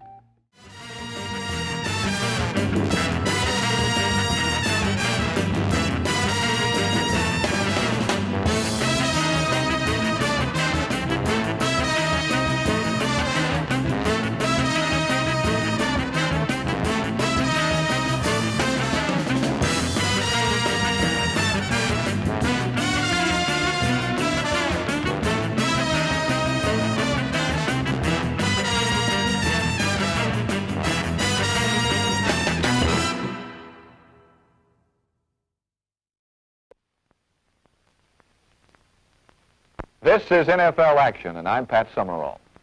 Until 1968, winning the AFL championship was like climbing a hill, only to stand in the shadow of a mountain. But this year, climbing the hill was harder than climbing the mountain. For the AFL championship, in retrospect, became the most important game of the year, as it would, in the end, produce pro football's world champion. Absolutely. It's quick. 4 years. Took a long time coming. 4 years. You want to win every year, first year on. Winning. Nothing else matters to me. Winning. Whether I catch 1 or 10. Nothing else matters. At the time, I thought it was just a fumble, so I reached down, picked it up, and took off. We were just happy to get the ball. Has there been a key this year? There are about 50 strong hearts out here. That's where the key was. Jet Woolley hat says, cold up there today. Jet Woolley. For the thousands who came, for the millions who viewed, the AFL Championship seemed to offer a predictable struggle. The league's 2 best quarterbacks would match passes, while their respective coaches would match strategies. The game would be predictable in some ways, bizarre in others. But as the tension grew for the opening kickoff, one thing was clear. If the AFL Championship was to be a mere prelude to Miami's Super Bowl, it would indeed be a stunning prelude.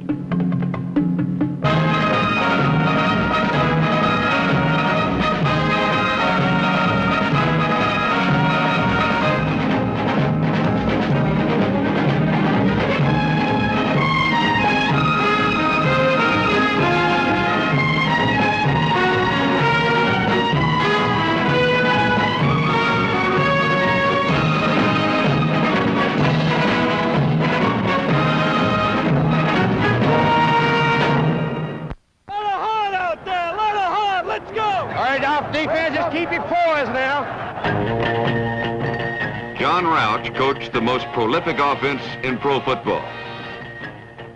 He would have liked to have scored early, but the Oakland Raiders found it impossible to do anything in their first offensive series as New York's defense dealt them a telling psychological blow in round 1.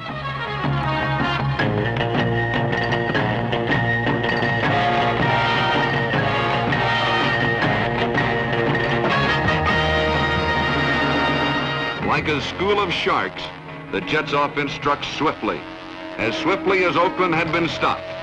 Joe Namath to Don Maynard for a first down. Matt Snell over left tackle for 6.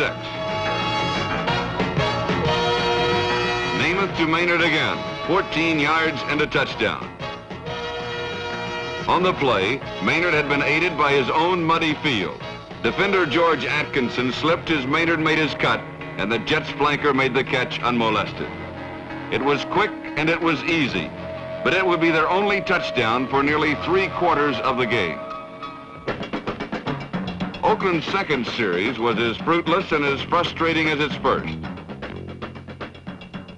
Dropped passes would not be uncommon. Freezing temperatures and 50-mile-per-hour gusts made it difficult for either team's receivers to hold the ball.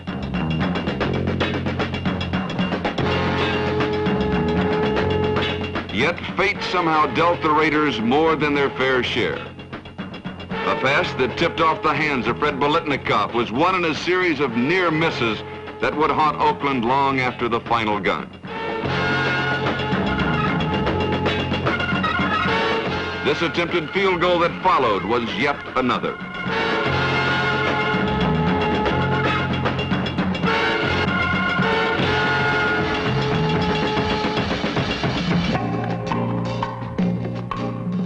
The rest of the first quarter was a struggle for both teams, characterized by grudging defensive play and the inaccurate passing of both quarterbacks.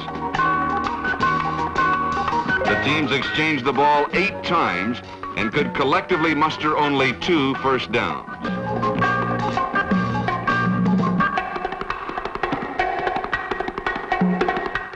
Through all the wind-blown passes and flying bodies, it was evident that the Raiders were flat. They were playing as dead as this punt that rolled to a halt deep in New York territory.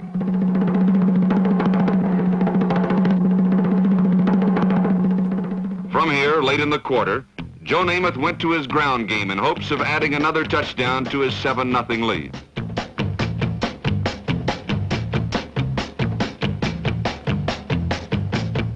But after Boozer and Snell took him to the Raiders' 25, Namath's arm betrayed him.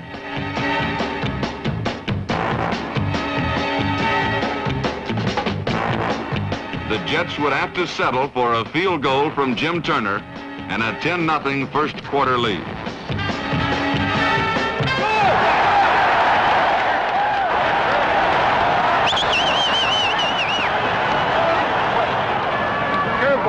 I slipped. That's all right, you made it. Play kick. Through the first quarter, viewers had not yet seen what they had expected. A battle of the league's best receivers, their complex formations and patterns. There was Don Maynard, number 13, who had scored the game's only touchdown and had been wide open on other occasions in the first period.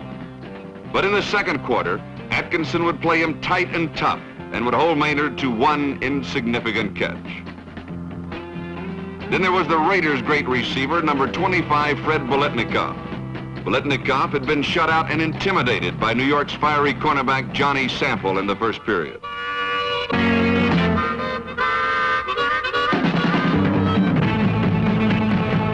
While Sample may have won the fight, Biletnikoff won the war.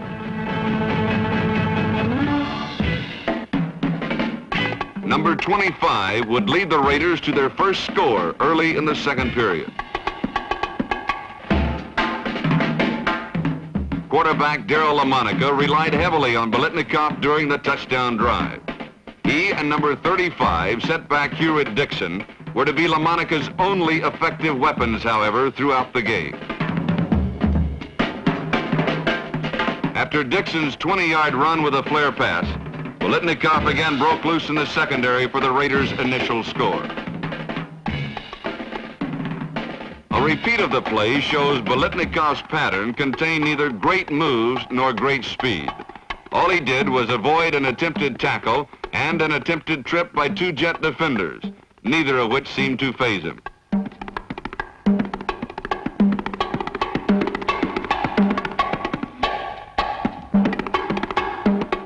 Down by 3, the Raiders had finally seen their first ray of sun.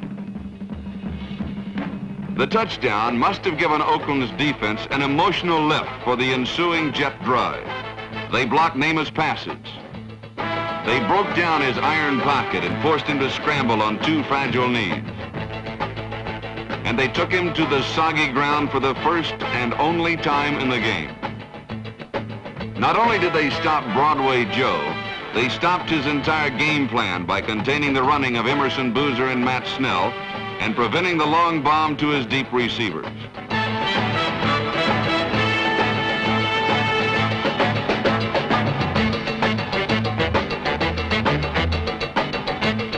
A completion to number 83, George Sauer, did keep the drive going.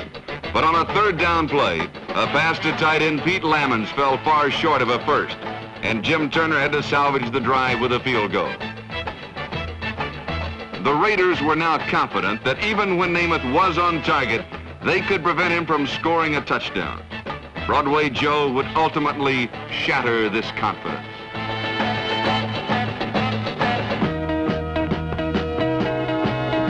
On the following kickoff, the Raiders received their only real break of the game.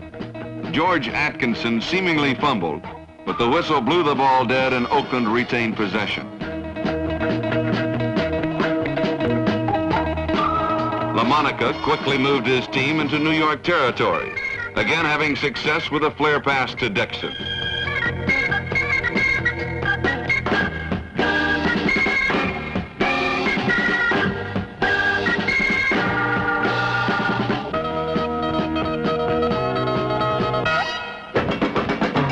But here marked the beginning of what was to be the key to defeat for the Raiders.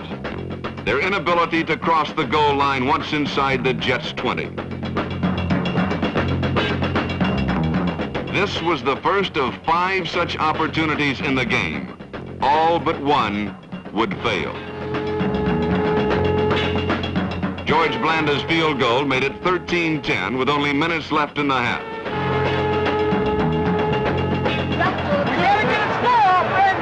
There would be no more scoring for either team.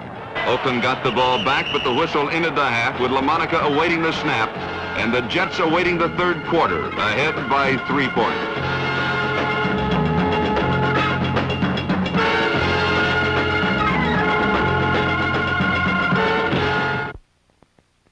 The first half had seen both teams erratic, in which neither offense was able to control the ball for long periods of time. But the tenor of the game would change radically in the third quarter. The Jets would have the ball twice, the Raiders only once.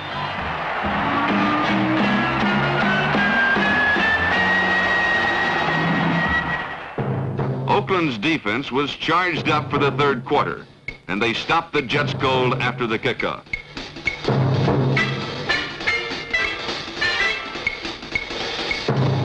But their efforts were negated when Roger Bird fumbled the punt return right into Bake Turner's hands. Unruffled by a seemingly fatal turn of events, the Raiders' defense closed the door on Namath's offense.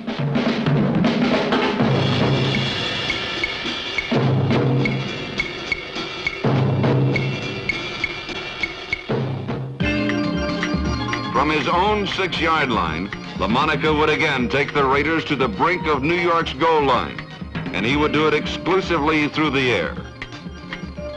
Oakland's ground game by now had become ineffectual, but Biletnikoff was unstoppable.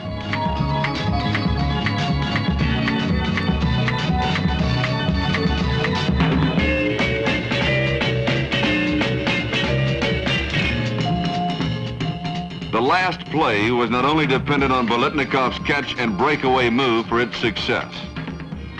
His co-receiver, number 81, Warren Wells, laid a crushing crossbody block on safety Jim Hudson that afforded Biletnikoff extra yardage.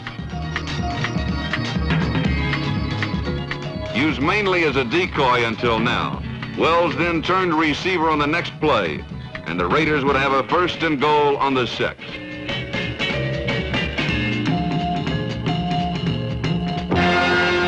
But the Jets' defense refused to budge. Jim Hudson made 3 straight tackles, and the Raiders could move only to the 2.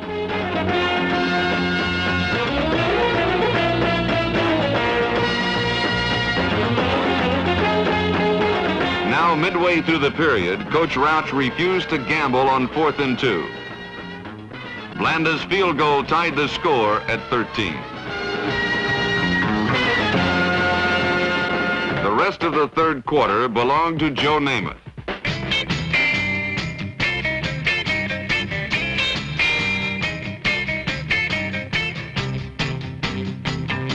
On a brilliantly executed, time-consuming drive that would take 7 minutes, Namath engineered his team 80 yards to a touchdown. How did he do it? Namath did it by making 4 crucial third down plays to keep the drive going. He first hit Emerson Boozer, sprung free by Sauer's screen block for 12 yards and a first down. He then utilized the running of Matt Snell, who gained 25 yards on this drive and made the second crucial third down play.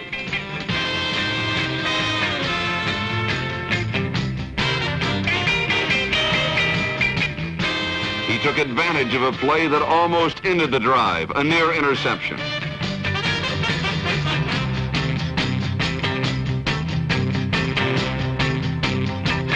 He hit John Maynard on a 3rd and 9 play with a perfect pass, good for another first down. And finally, he made the big play, the touchdown. Again on a 3rd down call. A flat pass to tight end Pete Lammons, who rolled into the end zone and gave the Jets a 20-13 lead at the end of the third quarter.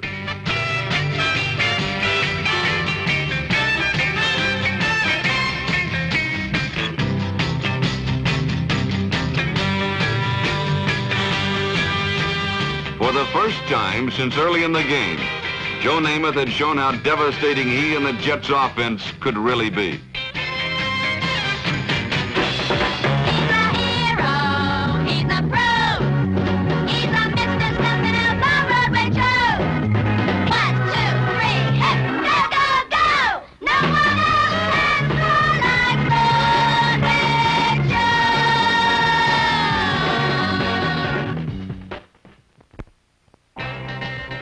Minutes to play and a touchdown behind, the Raiders again eased their way into the shadow of the Jets' end zone. Biletnikoff beat Johnny Sample for 57 yards soon after the quarter began.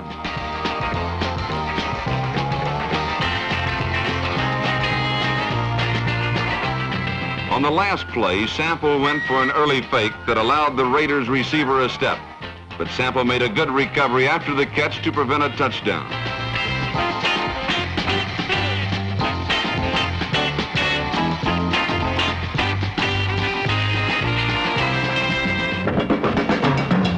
Then it would happen again. For the 3rd time in the game, the Jets' defense met LaMonica's challenge and denied the Raiders their goal line.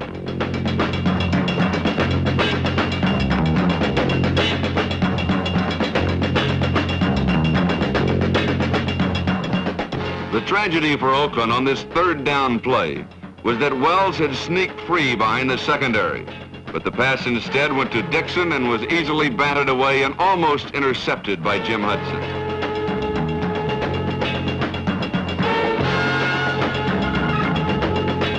The Jets gave up 3 points but had prevented 7, which must have disheartened the Raiders. Namath then made his only mistake of the game as he was intercepted by George Atkinson. Only a rare tackle by Namath himself saved a score.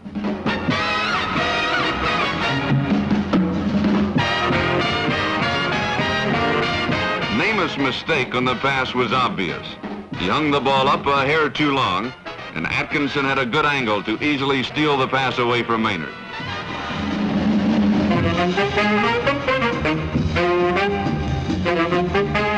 This time, the Raiders made good their challenge. Pete Banaszak sliced through the line and into the end zone. The decision not to use Banaszak more often in the game hurt the Raider attack. He demonstrated a singular ability to break tackles, and here gave Oakland their first and last lead of the game, 23-20.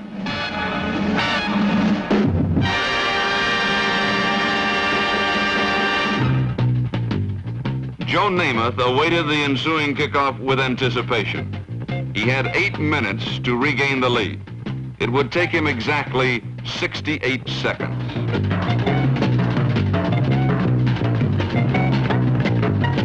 Earl Christie's return set Namath up at the 32-yard line.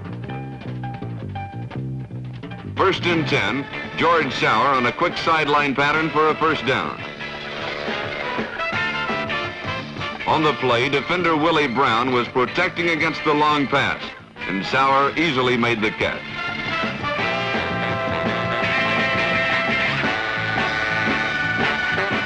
Then it was Don Maynard's turn. Maynard made a great over-the-shoulder catch 52 yards away, and the Jets were suddenly at the Raider 12.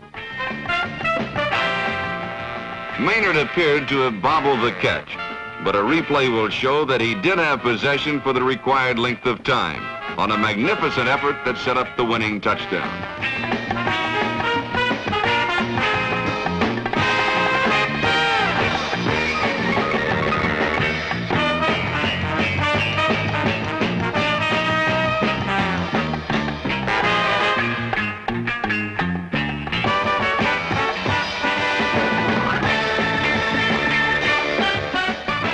Namath refused to probe the defense. He went directly for a score.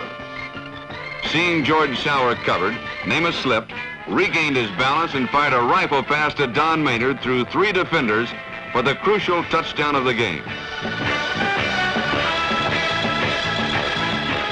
Namath and Maynard have proved themselves as poised a combination under pressure as the AFL had ever seen.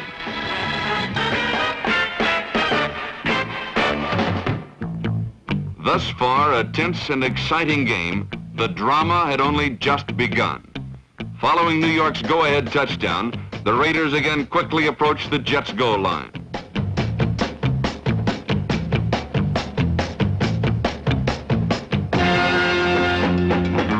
But again, they could not unlock the door.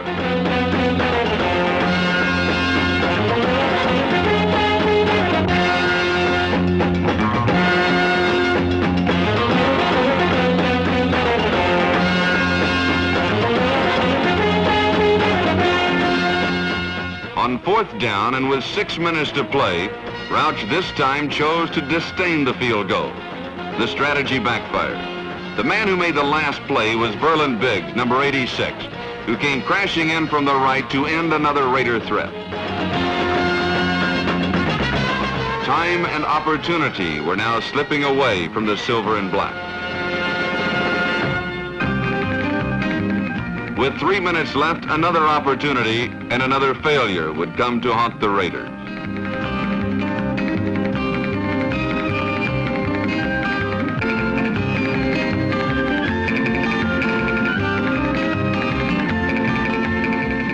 Passes to Biletnikoff and Wells, plus a piling on penalty, gave them a first down on the 12.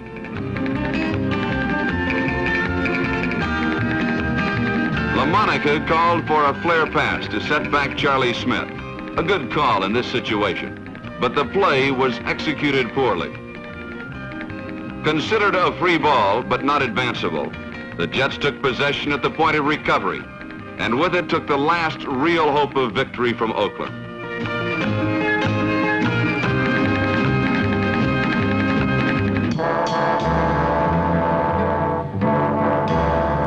Like pallbearers at their own funeral, the Raiders and their coach silently watched New York run out the clock.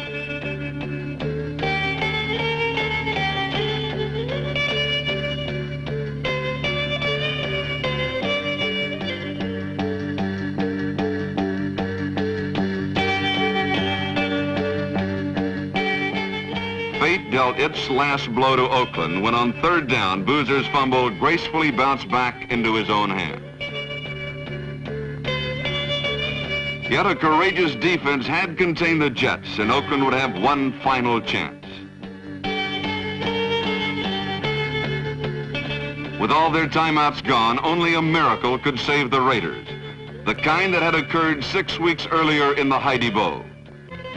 Today, that miracle would not come.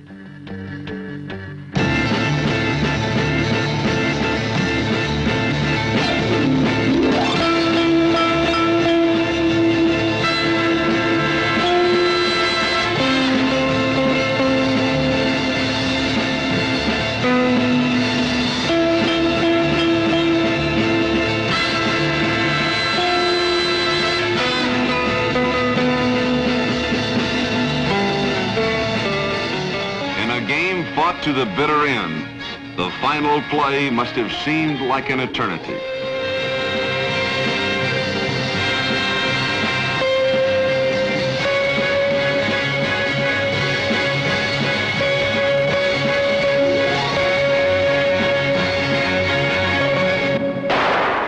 At 3:30 Eastern Standard Time, a champion was crowned.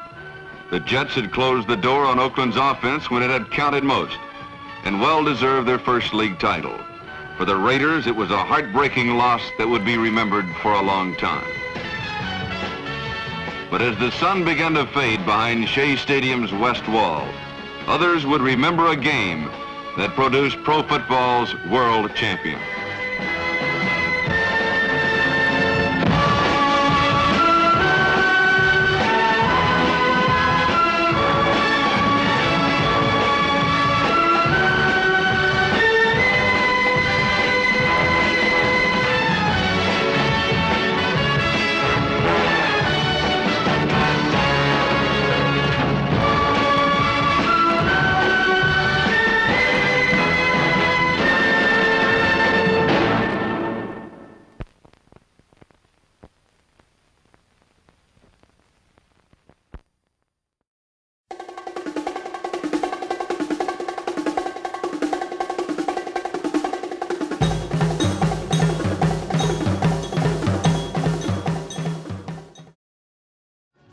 As a new idol emerged in New York, an old one was fading in Baltimore. For 11 years, John Unitas had been the quarterback of the Baltimore Colts. He had carried them to 2 championships, and his fluid grace on the football field was all the color he had ever needed to make himself a hero. But last season, with a sore throwing arm, he could do little and was reduced to a bench warmer. Instead of Unitas, the man leading the Colts was Earl Morrall, a gypsy quarterback who had worked without distinction for 4 other teams before coming to Baltimore. But for the Colts, Morrall summoned up all his powers. He summoned up the skills everyone thought he had forgotten. He acquired those he seemed never to have had.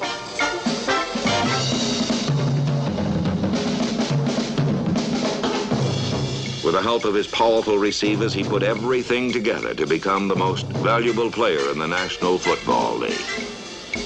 Morrall's accurate passing put points on the scoreboard, and that is all Coach Don Shula needed because nobody scored much against the Colts. They battered every opponent into complete submission with a defense that tied the all-time league record for the fewest points allowed in a season.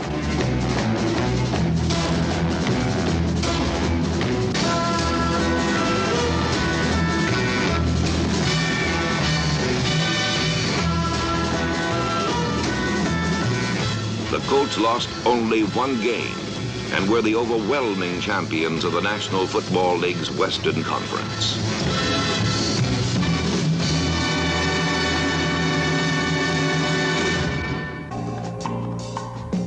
On December 29th at New York Shea Stadium, Joe Namath riddled the Oakland Raiders with 3 touchdown passes and led the Jets to a surprising victory and the championship of the American Football League.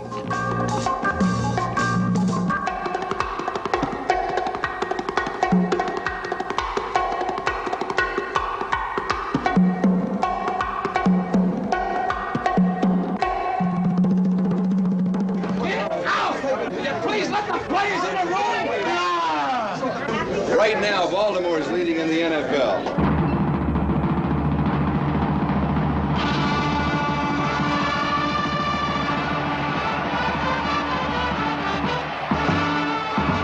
on, killer, get him, baby! Sack it to him, Rabbit! Sack it to him! Put the heat on him! Break him in half! Kill him! Kill him! Fumble! Fumble! Go get it, Earl! Take him in, baby!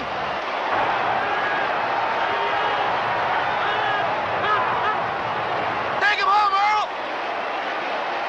Pick one off! Dig it out, Willie! Dig it out! Dig it out, baby! Let's go, Rabbit! In! Let's go! He's in there!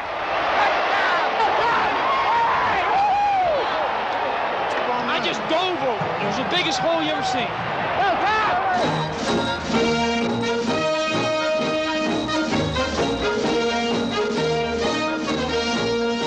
Baltimore's victory over Cleveland in the NFL championship was so impressive that all the men of football were convinced that the mighty Colts would win easily against the young Jets in Miami's Super Bowl.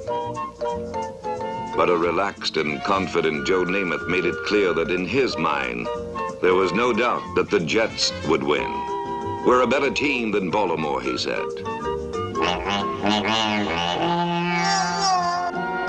We'll win the Super Bowl, I guarantee it. For the Jets, for the Colts, and certainly for millions of football fans, the worth of Broadway Joe's statements could only be measured on the field of action.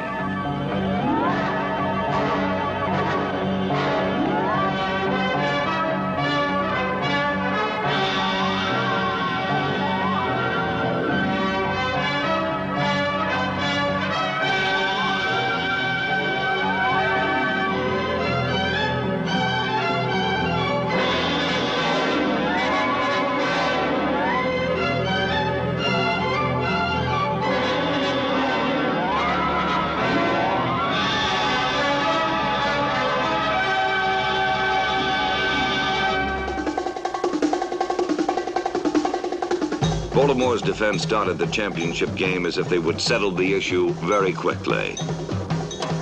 They hammered down the New York runners and boxed in Namath's receivers.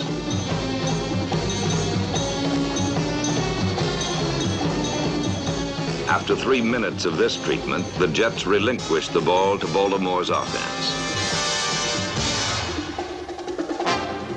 On his first call, Earl Morrow threw to John Mackey, who batted the Jets with a 19-yard run.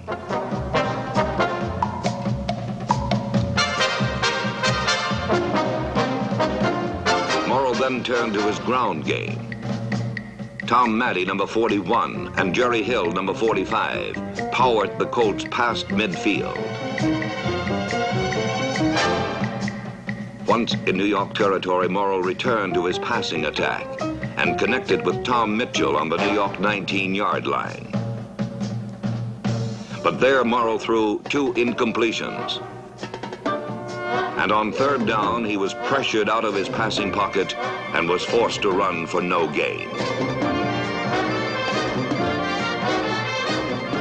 Baltimore wasted its first scoring opportunity when Lou Michaels missed a field goal from the 27. On the final play of the first period, Lenny Lyles, number 43, gave Baltimore a second chance when he knocked the ball from George Sauer, and the Colts recovered on the Jets' 12. The first quarter belonged to the Colts, but in the second quarter, with Baltimore pressing for a score, the feeling of the game changed suddenly. It changed on the one accomplishment which most often reverses the trend in a football game: the denial of a sure touchdown. From the Jet 6, Morrow passed to Tom Mitchell. The ball caromed off Mitchell's shoulder pads and into the hands of New York's Randy Beverly. For the second time, the Colts squandered a scoring chance, but even more significant, they lost control of the game. Joe Namath used Beverly's interception as the springboard for a brilliantly executed 80-yard touchdown drive. On 3 successive running plays, Namath sent Matt Snell into the spongy right side of the Colt defense.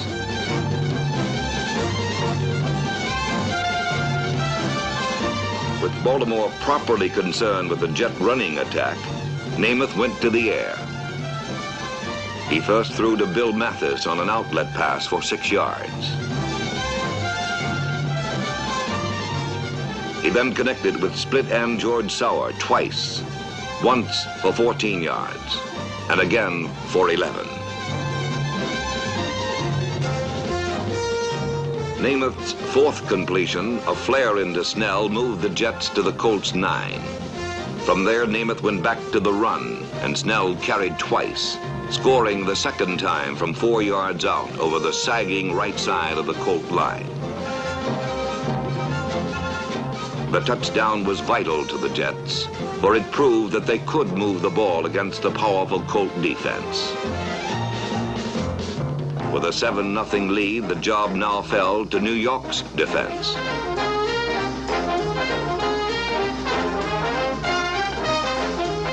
Throughout the second quarter, the talented Colts constantly threatened to score, but never did. They moved the ball handily, but each time they arrived at the gates of the end zone, the Jets produced a drive-stopping effort.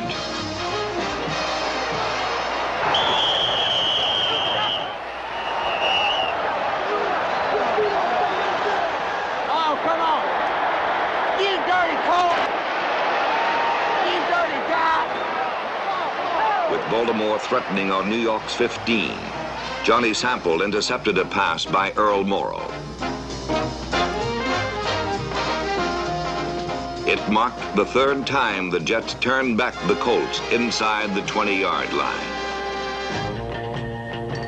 With 25 seconds left in the half, the Colts again penetrated Jet territory. This time, Morrow called for a bit of razzle-dazzle that he had used successfully earlier in the season. 4 months before against the Atlanta Falcons, the play resulted in a touchdown pass from Morrow to flanker Jimmy Orr.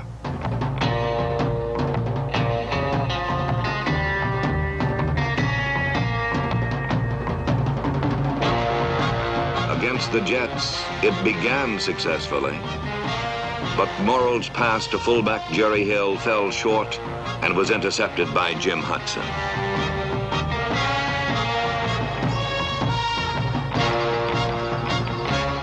The real tragedy of the play, however, was the fact that Jimmy Orr, the primary receiver, was standing all alone within easy reach of the end zone. Morrow did not see him and threw instead down the middle, where Hudson intercepted.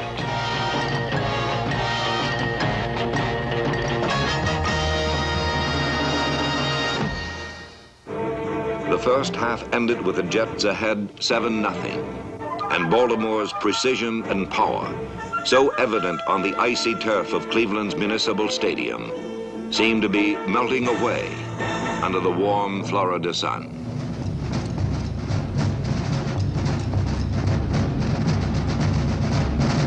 Go get in there, Baltimore! Get it, Baltimore! Let's get on the board, baby! Let's get on the board! On the first play of the second half, Tom Matty fumbled. The Jets recovered, and Jim Turner kicked a field goal to make it 10-0. From then on, the third quarter belonged to New York.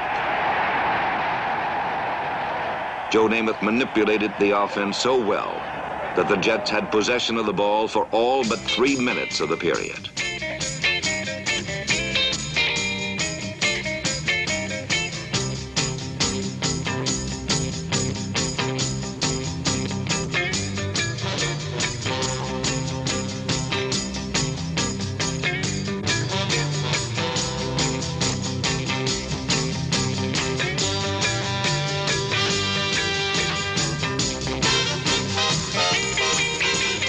Namath called about half the plays at the line of scrimmage and read Baltimore's shifting defense like an old pro.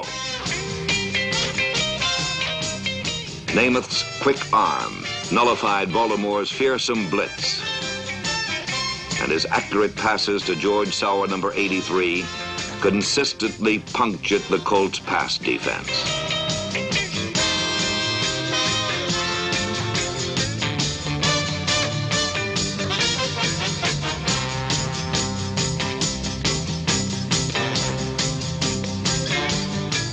Between passes, Namath continued to punch at the weak right side of the Colt defense with his running backs for small but important gains.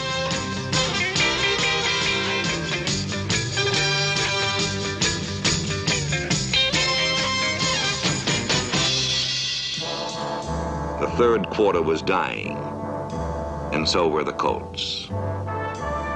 The Jets' margin was small but definite. Joe Namath was enjoying one of his finest days. Earl Morrall was not. Late in the period, Jim Turner kicked a field goal to give New York a 13-point lead. We get another score, though. We need another score. Can't let him get the big return. All right, Tank, ready to get us through this. I would have got you in the middle, Tank, but I wanted to go with that 37, see? It doesn't matter. That's what I know, but I would have, you know. If it had been the game thing, I might have went that way. A game that was supposed to be a laugh-in for the Colts was now a grim battle for survival.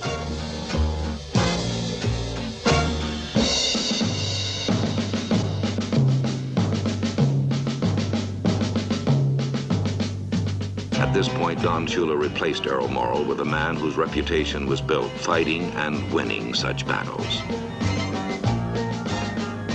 With John Unitas, rested Baltimore's only hope of victory.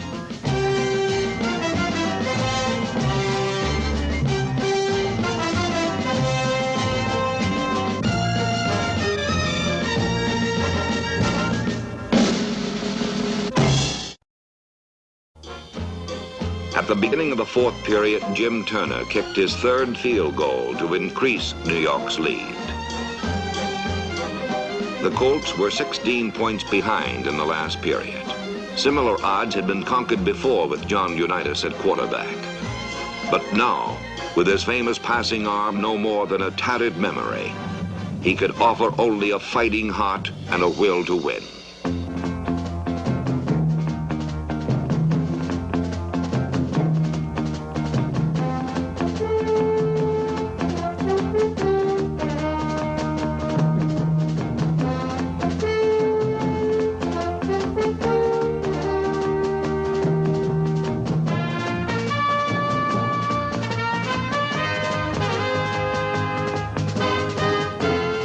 Inspired by the presence of their old champion, the Colts finally did what they were supposed to do, did what they were capable of.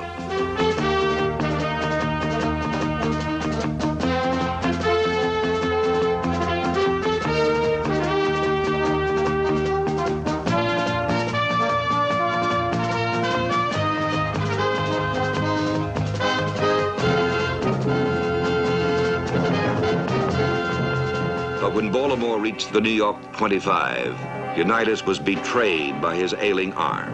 His pass intended for Jimmy Orr was underthrown, and Randy Beverly made a juggling interception.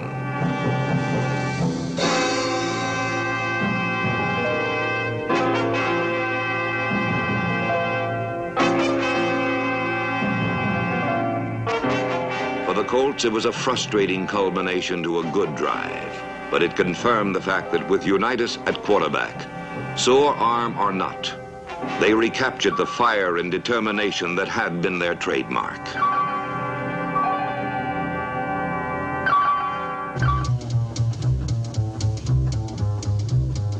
Unruffled by the appearance of the old master, Joe Namath marshaled his team on a carefully considered, time-consuming march that carried the Jets into Colt territory.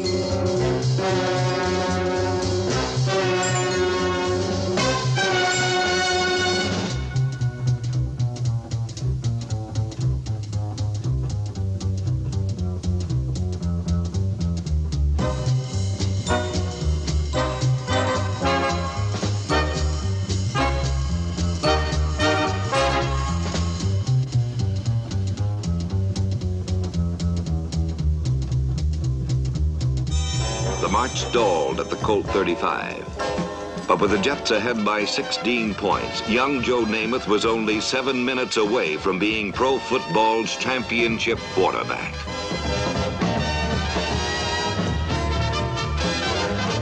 But in those final 7 minutes, Broadway Joe learned that there is still a place for a proud old man in a young man's game.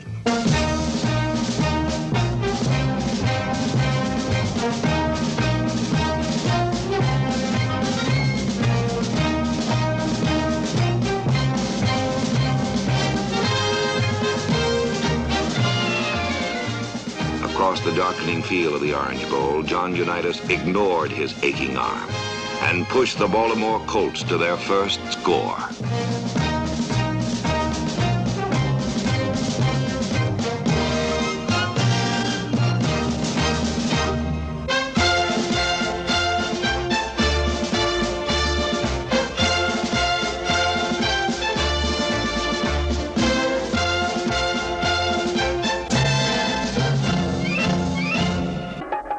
Nine points behind, the Colts gambled on an onside kick and won possession on the New York 44. With only 3 minutes to play, all the hopes and dreams of an entire season rested on the shoulders of one man, one old pro.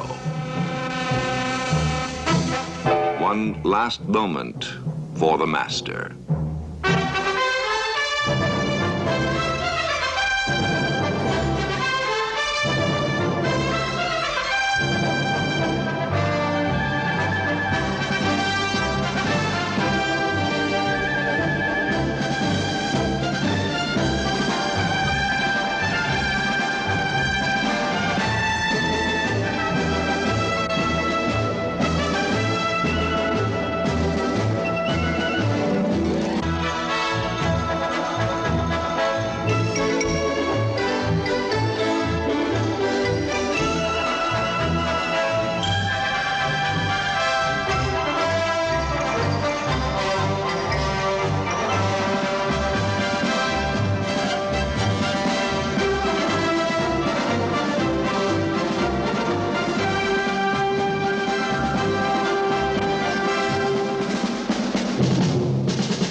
Two champions on a Sunday